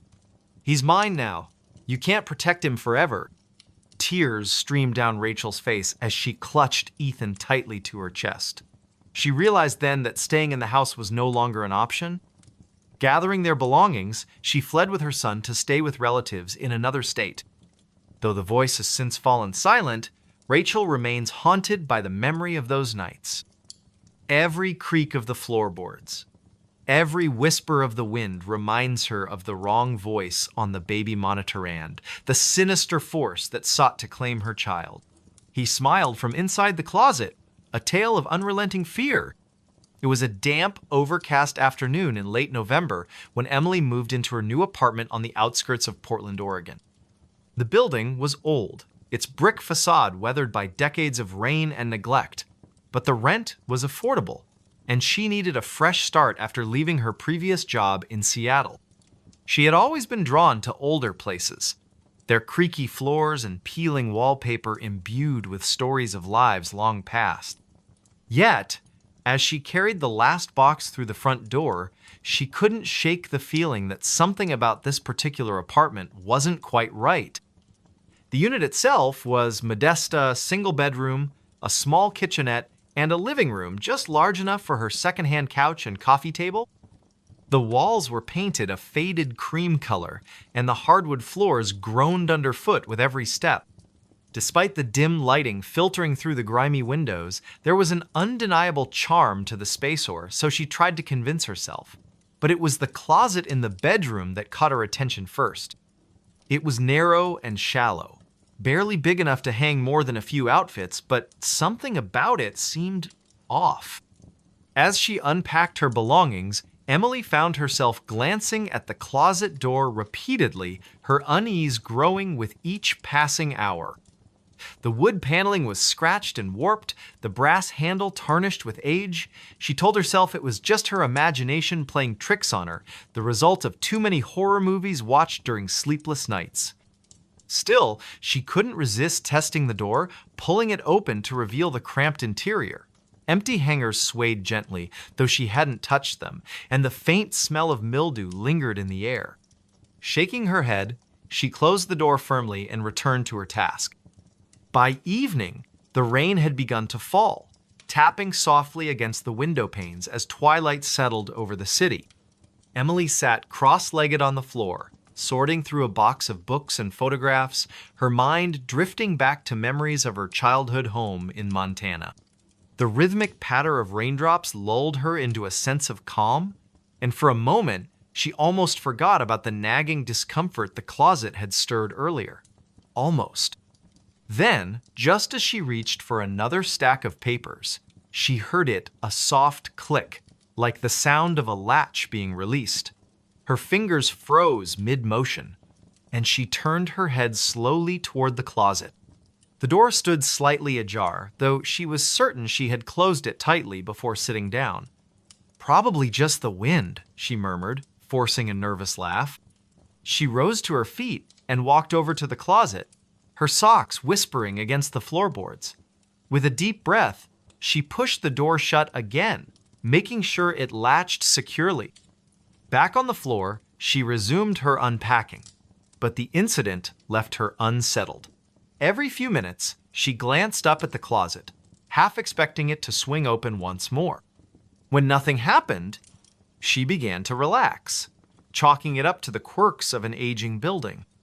By 9 o'clock, she decided to call it a night, stacking the remaining boxes in the corner and crawling into bed with a book to distract herself.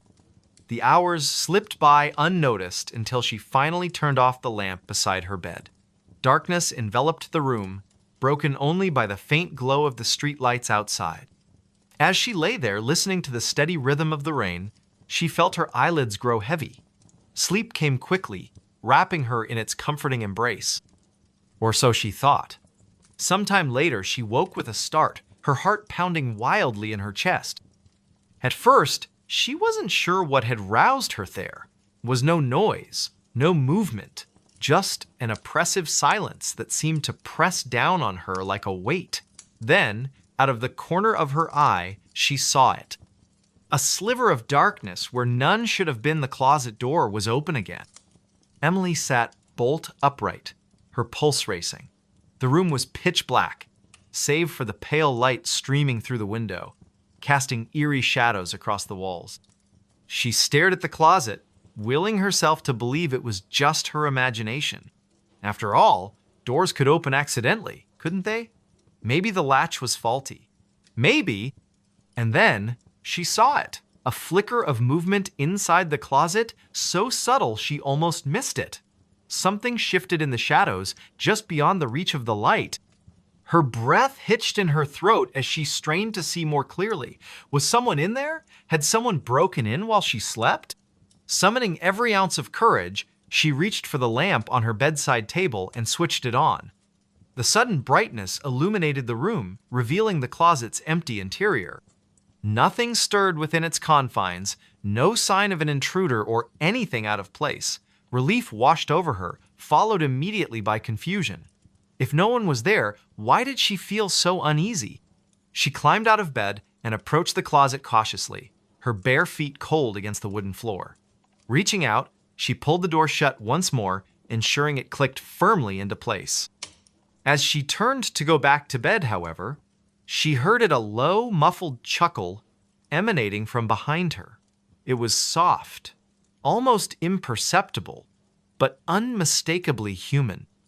Her blood ran cold as she spun around, her eyes darting toward the closet. The door remained closed, but the laughter continued, echoing faintly in the stillness of the room. "Who's there?" she demanded, her voice trembling. There was no response, only the sound of her own ragged breathing. She backed away slowly, her gaze fixed on the closet, until she bumped into the edge of her bed. Without thinking, she grabbed her phone and dialed 911, her fingers shaking as she pressed the numbers. Before the operator could answer, the line went dead. She stared at the screen in disbelief. It was as if the phone had lost all power, despite being fully charged moments ago. Desperate, she grabbed a flashlight from the nightstand and aimed its beam directly at the closet.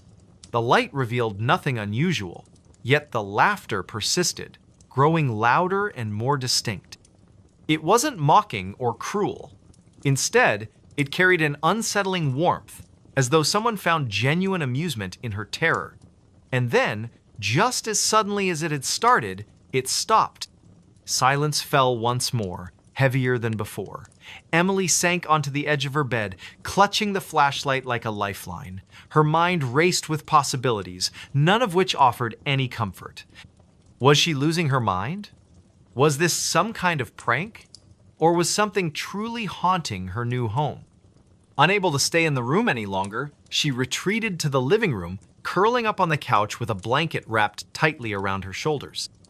For the rest of the night, she kept the lights on, jumping at every creak and groan the building made. When morning finally arrived, she felt exhausted, both physically and emotionally drained. Determined to uncover the truth, Emily spent the following day investigating her apartment. She inspected the closet thoroughly, checking for hidden compartments or signs of tampering, but found nothing out of the ordinary. She even asked her neighbors if they had experienced anything strange, but they dismissed her concerns, attributing the noises to the building's age. Frustrated and increasingly anxious, she decided to research the history of the property online. What she discovered chilled her to the bone. Decades earlier, the building had been the site of a grisly murder-suicide. A man named Harold Grayson, described in news articles as reclusive and deeply disturbed, had killed his wife and young daughter before taking his own life in the very same apartment. According to reports, he had locked himself in the master bedroom and barricaded the door, refusing to let anyone enter. When authorities finally broke in, they found his body slumped against the closet, a knife clutched in his hand, and a disturbing smile frozen on his face. Emily's stomach churned as she read the details, her mind conjuring images she wished she could unsee. Could it be possible that Harold's spirit still lingered in the apartment, trapped between worlds? She didn't consider herself superstitious, but the coincidence was too striking to ignore. That evening, she resolved to confront whatever presence haunted her home. Armed with a camera and a digital recorder, she sat cross-legged on the floor of her bedroom, facing the closet. The atmosphere was tense, charged with an energy that made her skin prickle. She pressed record and began speaking aloud, her voice wavering slightly. "If you're here, If you can hear me, please show yourself. I don't mean any harm. I just want to understand." For several minutes, nothing happened. The room remained silent, the only sound the faint hum of the recorder. Just as she began to doubt her plan, the closet door creaked open slowly, inch by inch, until it stood wide. Emily's breath caught in her throat as she stared into the darkness, her grip tightening on the camera. From within the shadows, two pale eyes appeared, gleaming faintly in the dim light. They were accompanied by the unmistakable curve of a grin-wide, toothy, and utterly unnatural. "Harold?" she whispered, her voice barely audible. In response, the figure stepped forward, emerging fully into view. He was gaunt, his skin stretched taut over sunken cheeks, his hair matted and unkempt, his clothes were tattered, remnants of a bygone era, and his hands were stained with dried blood. But it was his smile that terrified her most, a grotesque caricature of joy, devoid of humanity. "You shouldn't have come here," he rasped, his voice a guttural blend of malice and sorrow. "This isn't your place." Emily scrambled backward, dropping the camera as she fumbled for her phone. Her fingers trembled as she dialed emergency services, but the call failed to connect. Harold advanced steadily, his grin widening with each step. "You can't leave," he said, his tone almost playful. "Not after seeing me." Panic surged through her veins as she bolted for the door, but it slammed shut before she could reach it. Trapped, she turned to face him, tears streaming down her face. "Please," she begged, her voice cracking. "I didn't know. I swear I didn't know." Harold tilted his head, studying her with an expression of detached curiosity. "Too late?" he murmured, raising a bloody hand toward her. "Now you'll stay with us." The world dissolved into chaos. Emily screamed, clawing at the door in a futile attempt to escape, but her efforts were in vain. The last thing she saw before darkness claimed her was Harold's smile bright, unyielding, and utterly triumphant. Weeks later, the apartment sat empty, its windows boarded up and its halls silent. Neighbors whispered about the tragedy, speculating about the young woman who had vanished without a trace. Some claimed to hear faint laughter coming from the unit late at night, while others reported seeing a shadowy figure standing in the window. No one dared to investigate further. And deep within the walls of the old building, Harold Grayson smiled contentedly, knowing he would never be alone again. They moved out. Something stayed. It was late spring in the small town of Black Hollow, a quiet community nestled in the rolling hills of Ohio. The air carried the scent of blooming wildflowers, and the sun hung low in the sky, casting golden rays over the rows of modest houses that lined the streets. Among these homes stood 42 Maplewood Lane, a weathered Victorian house with peeling white paint and crooked shutters. For decades, it had been the residence of the Thompson family parents, 2 children, and their aging dog Bud. Now, it sat empty, its windows dark and its porch sagging under the weight of neglect. The Thompsons had moved out abruptly, leaving behind whispers among the neighbors. No one knew exactly why they left, only that they had packed up overnight and vanished without a word. Some said it was because of financial troubles. Others claimed the house was haunted. Whatever the reason, the property remained unoccupied for months, its presence growing more ominous with each passing day. Then came Emma Dawson, a young woman in her late 20s who had inherited the house from a distant relative she barely remembered. A freelance photographer by trade, Emma was drawn to the idea of solitude, a chance to escape the chaos of city life and focus on her work.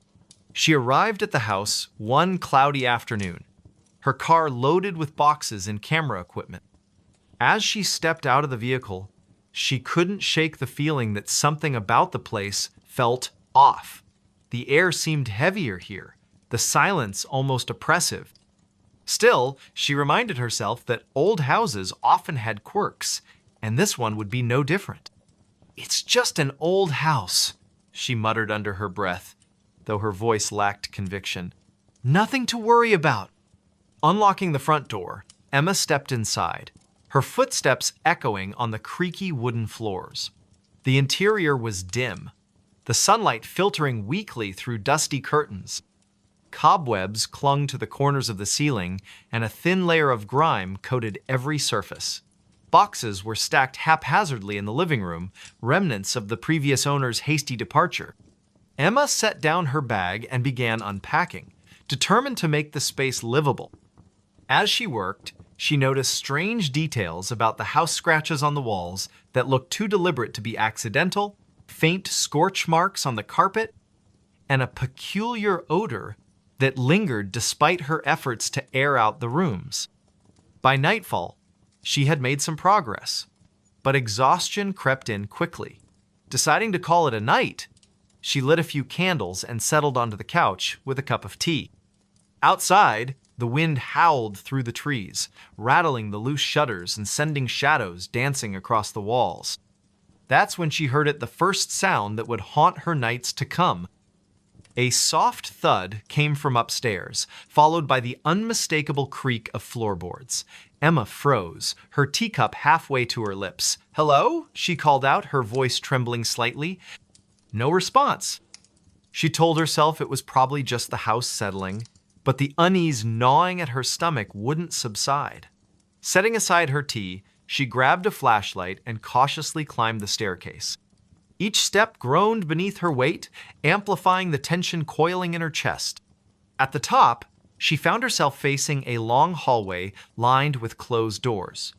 One of them stood slightly ajar, a sliver of moonlight spilling through the gap. Her heart pounded as she approached, pushing the door open with a trembling hand. Inside was an empty bedroom, its walls bare except for a single faded photograph hanging askew. The image depicted a family smiling stiffly at the camera, mother, father, and 2 children. Something about their expressions unsettled her, as if they were hiding a secret too terrible to share. Before she could examine it further, a cold breeze swept through the room, extinguishing the candle she had brought with her. Darkness enveloped her, broken only by the weak beam of her flashlight. Panic rising, she turned to leave, but stopped short when she saw the shadowy figure standing in the doorway. It wasn't human. Its form shifted and writhed like smoke given shape, its eyes glowing faintly in the gloom. Emma stumbled backward, her breath catching in her throat. The thing tilted its head, studying her with an intelligence that chilled her to the bone. Then, with a speed that defied logic, it lunged forward. Emma screamed and bolted from the room, slamming the door shut behind her. She raced down the stairs and out the front door, not stopping until she reached her car. Trembling, she fumbled with the keys and sped away, leaving the house and whatever lurked within behind. For days, she avoided returning, staying with a friend in town while she tried to process what had happened. But curiosity eventually got the better of her. Determined to uncover the truth, she visited the local library, poring over old records and newspaper clippings related to 42 Maplewood Lane. What she discovered sent a shiver down her spine. Decades earlier, the house had belonged to a reclusive man named Arthur Grayson, who was rumored to dabble in occult practices. Neighbors reported hearing strange noises coming from his home, and several children claimed to have seen monsters lurking in the woods behind the property. When Grayson disappeared without explanation, the house changed hands multiple times, each new owner leaving under mysterious circumstances. Armed with this knowledge, Emma decided to confront the entity haunting her home. She enlisted the help of a local historian named Mr. Peterson, who specialized in folklore and paranormal phenomena. Together, they returned to the house on a moonlit night, carrying sage bundles, salt, and a journal containing instructions for banishing malevolent spirits. The ritual was tense and exhausting, requiring them to chant incantations and burn herbs throughout the house. At first, nothing seemed to happen. But as they reached the final steps, the atmosphere shifted dramatically. The temperature plummeted, and the air grew thick with static electricity.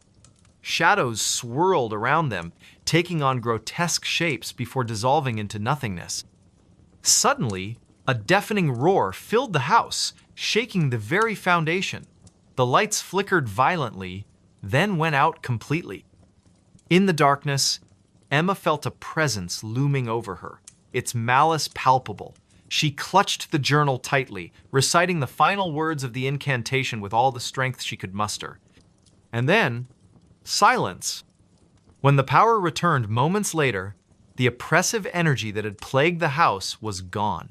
Exhausted but relieved, Emma and Mr. Peterson exchanged wary glances. "I think we did it," he said softly, though his tone suggested he wasn't entirely convinced. Over the following weeks, Emma stayed in the house, testing her newfound sense of security. Though the oppressive feeling had lifted, she couldn't shake the lingering suspicion that something or someone remained. One evening, as she sorted through the remaining boxes left by the Thompsons, she found a journal tucked away in a dusty corner. Its pages were filled with frantic scribbles detailing the family's experiences in the house. They described hearing voices in the walls, seeing shadowy figures in the hallways, and feeling an overwhelming sense of dread that never eased. In the final entry, written in shaky handwriting, the author confessed, "We're leaving tonight. We can't stay any longer. It watches us. It waits. We thought moving out would end it, but I fear it will follow us wherever we go." The realization hit Emma like a punch to the gut. The Thompsons hadn't escaped, they had simply passed the burden on to her. From that moment on, Emma lived in constant vigilance, aware that the house might still harbor secrets she hadn't uncovered. Occasionally, she would hear faint whispers drifting through the halls or catch glimpses of movement out of the corner of her eye. But she refused to abandon the home she had fought so hard to reclaim. "They moved out," she whispered to herself one night, staring into the flickering flame of a candle. But something stayed. And deep within the walls of 42 Maplewood Lane, the shadows stirred once more. The note under the floorboards. Late one October evening, in a small town nestled deep within the Appalachian Mountains of West Virginia, a man named Daniel Harper found himself alone in his late grandmother's creaky old house. The air was thick with the scent of damp wood and aged paper, and the faint hum of insects echoed through the cracks in the walls. It had been years since he last visited this place, but after her passing, Daniel felt an inexplicable pull to return, as if some unseen force was calling him back to uncover something long buried. The house stood at the end of a winding dirt road, surrounded by towering oak trees whose skeletal branches clawed at the darkening sky. Its weathered exterior bore the marks of time-peeling paint, sagging shutters, and a porch that groaned under even the slightest weight. Inside, things were no better. Dust coated every surface, and shadows seemed to linger longer than they should. The electricity hadn't worked for years, so Daniel relied on oil lamps scattered throughout the house to fend off the encroaching darkness.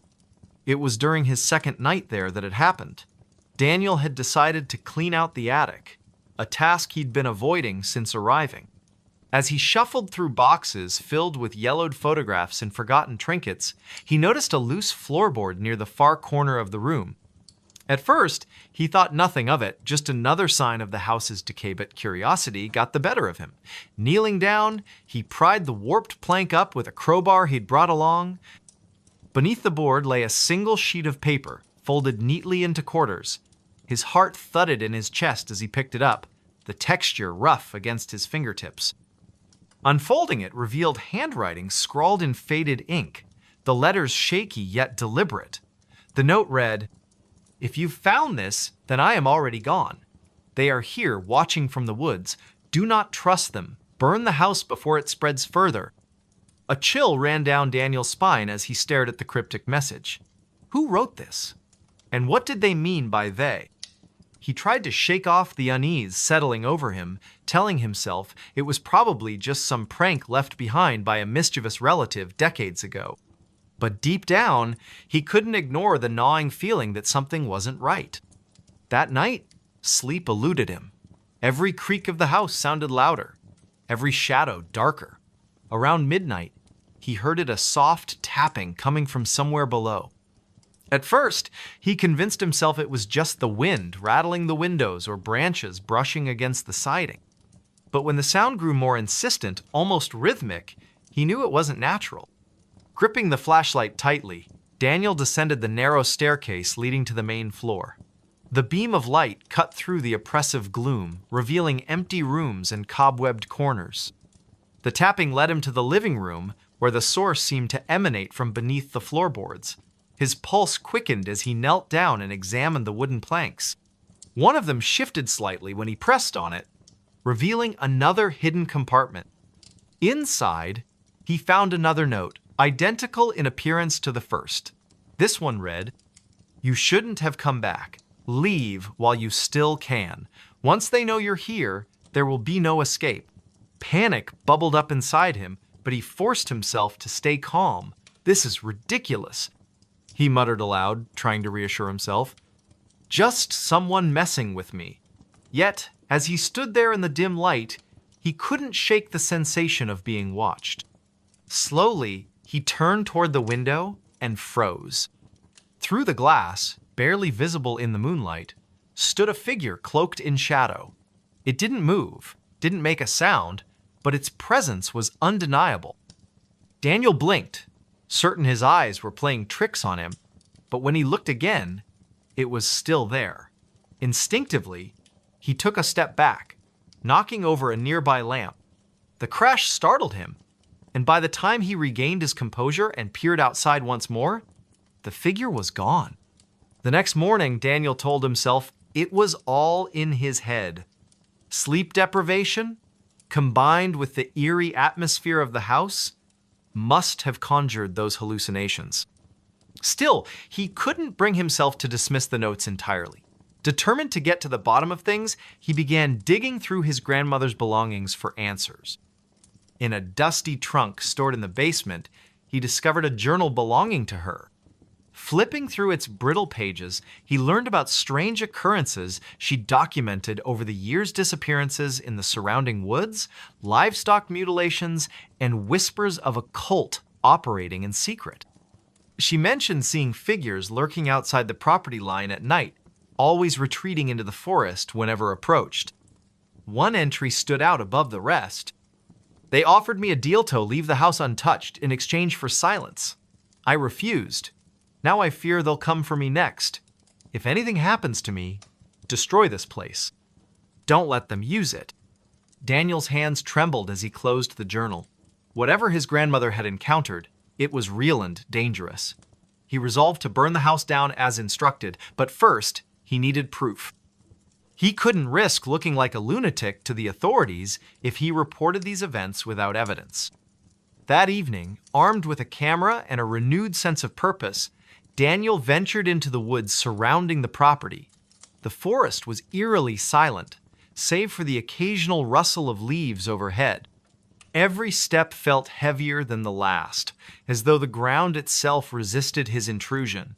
After walking for what felt like hours, he stumbled upon a clearing bathed in pale moonlight. At its center stood a circle of stones, arranged in a crude formation. Scattered around were remnants of candles, their wax hardened with age. In the middle lay a pile of bones, some human-sized, others smaller. A wave of nausea hit him as he realized what he was looking at: an altar used for rituals. Suddenly, the air grew colder, and the hairs on the back of his neck stood on end. From the edge of the clearing emerged several figures, their faces obscured by hooded robes. They moved silently, surrounding him without uttering a word. One of them stepped forward, extending a skeletal hand toward him. Daniel bolted, crashing through the underbrush as adrenaline surged through his veins. Behind him, he could hear the sound of pursuit footsteps pounding against the earth, growing closer with each passing second. He didn't dare look back, focusing solely on reaching the safety of the house. When he finally burst through the front door, slamming it shut behind him, he collapsed onto the floor, gasping for breath. For a moment, everything was still. Then, Faint scratching noises began emanating from the walls, followed by low murmurs that seemed to seep through the very foundation of the house. Desperation took hold of him. Grabbing a box of matches from the kitchen, he set fire to the curtains, watching as flames quickly consumed the dry fabric. Smoke filled the air, choking him as he stumbled outside. Behind him, the structure roared with life, its timbers crackling and collapsing inward. Yet, as Daniel watched the inferno engulf the house, he noticed something unsettling. Standing among the trees, just beyond the reach of the firelight, were the figures from the clearing. Their hoods cast their faces in shadow, but he could feel their gazes boring into him. Even as the house burned to ashes, they remained motionless, silent sentinels guarding whatever secrets lay hidden within the ruins. In the days that followed, Daniel left the town behind, vowing never to return, but no matter how far he traveled, he couldn't escape the memory of those hollow eyes staring at him from the darkness. Sometimes, late at night, he swore he could hear the faint tapping of fingers against wood, echoing through the recesses of his mind. And though he tried to convince himself otherwise, he couldn't shake the feeling that they were still out there, waiting. They found footprints on the ceiling. It was a cold, overcast evening in the small town of Maplewood, Minnesota, where the air carried the faint scent of pine and the promise of an impending storm. The streets were quiet, save for the occasional rustle of leaves blown by the wind. Somewhere in the heart of the town stood an old Victorian house, its once grand facade now marred by peeling paint and broken shutters. The house had been abandoned for decades, its history shrouded in whispers and half-truths. Locals avoided it, claiming it was cursed, but for one man named Ethan Grayson, the stories only fueled his curiosity. Ethan had recently moved to Maplewood after inheriting the property from a distant relative he barely remembered. A freelance journalist by trade, he saw the house as both a challenge and an opportunity, a chance to uncover a story that might reignite his career. Little did he know, the house held secrets far darker than anything he could have imagined. The first night he spent there, Ethan was struck by how oppressive the silence felt. Even with the hum of his portable heater and the soft glow of his desk lamp, the house seemed alive in ways he couldn't explain. The wooden floors groaned under their own weight, and the walls creaked as if shifting ever so slightly. He tried to dismiss these sounds as typical for an old building, but something about them unsettled him. Around midnight, unable to sleep, Ethan decided to explore the second floor. His footsteps echoed softly against the warped floorboards as he made his way down the dimly lit hallway. At the end of the corridor, he noticed a door slightly ajar, a room he hadn't yet investigated. Pushing it open, he found himself in what appeared to be a child's bedroom, though it had clearly been unused for years. Toys lay scattered across the floor, their colors faded with time, and a dollhouse sat in the corner, its tiny furniture covered in dust. As Ethan stepped inside, he felt a sudden chill run down his spine. The air in the room was colder than the rest of the house, almost unnaturally so. He shook his head, chiding himself for being overly imaginative, and turned his attention to the ceiling. That's when he saw them footprints. Perfectly imprinted into the plaster, they trailed across the surface as though someone or something had walked upside down. His breath caught in his throat. For a moment, he thought his eyes were deceiving him, but no matter how many times he blinked or tilted his head, the prints remained. They were small, like those of a child, but their placement defied logic. Or what could leave such marks? And why here, in this room? Overwhelmed by a mix of fear and fascination, Ethan snapped several photos of the footprints with his phone. He told himself he would analyze them later, perhaps even show them to someone who might have an explanation. But deep down, he knew there was no rational answer for what he was seeing. The next morning, Ethan visited the local library, hoping to find records or documents related to the house's history. The librarian, an elderly woman named Mrs. Hargrove, greeted him with a wary smile. "You're staying at the old Grayson place, aren't you?" she asked, her tone tinged with concern. Yes, Ethan replied cautiously. Do you know much about it? Mrs. Hargrove hesitated before answering, glancing around as if afraid someone might overhear. That house has a troubled past, she said finally. Back in the 50s, a family lived there, the Millers. They had a daughter, Emily, who disappeared one night without a trace. Some say she ran away, others believe something unnatural took her. Ethan's stomach tightened. What happened to the family? They left soon after, Mrs. Hargrove continued. Couldn't bear to stay in the house any longer. People claimed they heard strange noises coming from upstairs, footsteps, laughter, crying, but no one ever saw anyone. After that, the house sat empty for years. Armed with this new information, Ethan returned home, his mind racing with possibilities. Could the footprints belong to Emily? Was her spirit still trapped within the house? Or was there something else entirely at play? That night, determined to get answers, Ethan set up a voice recorder and a camera in the child's bedroom.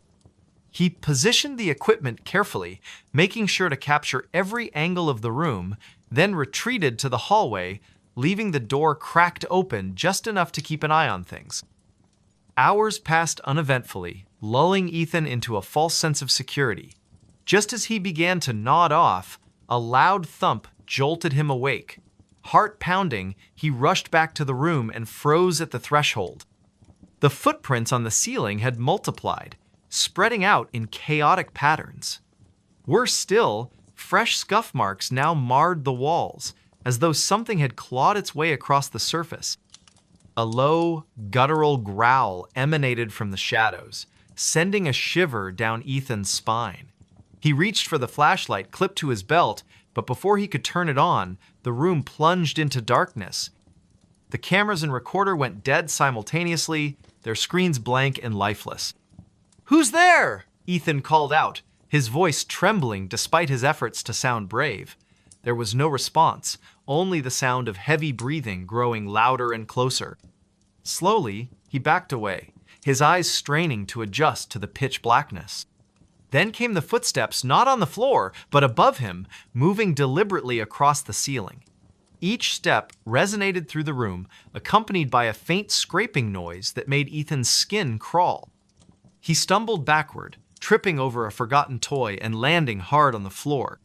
Suddenly, the lights flickered back on, revealing the room exactly as it had been before untouched, save for the additional footprints now covering every inch of the ceiling. The cameras and recorder sprang to life again, their displays blinking erratically. Desperate for answers, Ethan grabbed the devices and fled downstairs, locking himself in the kitchen until dawn. When morning finally arrived, Ethan reviewed the footage, hoping to find some clue about what had happened. To his horror, the recordings showed nothing unusual, just static-filled frames and garbled audio. Yet, amidst the distortion, he caught glimpses of movement too quick to identify, shadowy figures darting just out of view. Unable to shake the feeling that he was being watched, Ethan decided to dig deeper. He contacted a historian named Dr. Lewis, who specialized in paranormal phenomena. After hearing Ethan's account, Dr. Lewis agreed to visit the house the following evening. Dr. Lewis arrived promptly at sunset, carrying a bag filled with equipment designed to detect supernatural activity. Together, they conducted a thorough investigation, setting up motion sensors, thermal scanners, and electromagnetic field detectors throughout the house. As they worked, Ethan recounted everything he'd experienced, including the footprints and the eerie footsteps. "I've seen cases like this before," Dr. Lewis admitted grimly. "Sometimes, places become conduits for entities we can't fully understand. If your theory about the missing girl is correct, it's possible her energy is trapped here, manifesting in disturbing ways." Their conversation was cut short by a sudden drop in temperature. The lights flickered violently, casting the room into intermittent darkness. One of the thermal scanners emitted a high-pitched whine, its screen flashing wildly. "Something's here," Dr. Lewis whispered, his voice tight with tension. Before either of them could react, the unmistakable sound of footsteps thundered overhead. This time, however, they weren't confined to the child's bedroom. They echoed throughout the entire house, growing louder and faster with each passing second. Ethan and Dr. Lewis exchanged a panicked glance before bolting toward the front door. But as they reached the threshold, the handle refused to budge, no matter how hard they pulled. Behind them, the footsteps grew deafening, shaking the very foundation of the house. In a final act of desperation, Ethan grabbed a nearby chair and hurled it at the nearest window. Glass shattered and freezing air rushed in, momentarily drowning out the cacophony. Without hesitation, they scrambled outside, collapsing onto the frost-bitten grass as the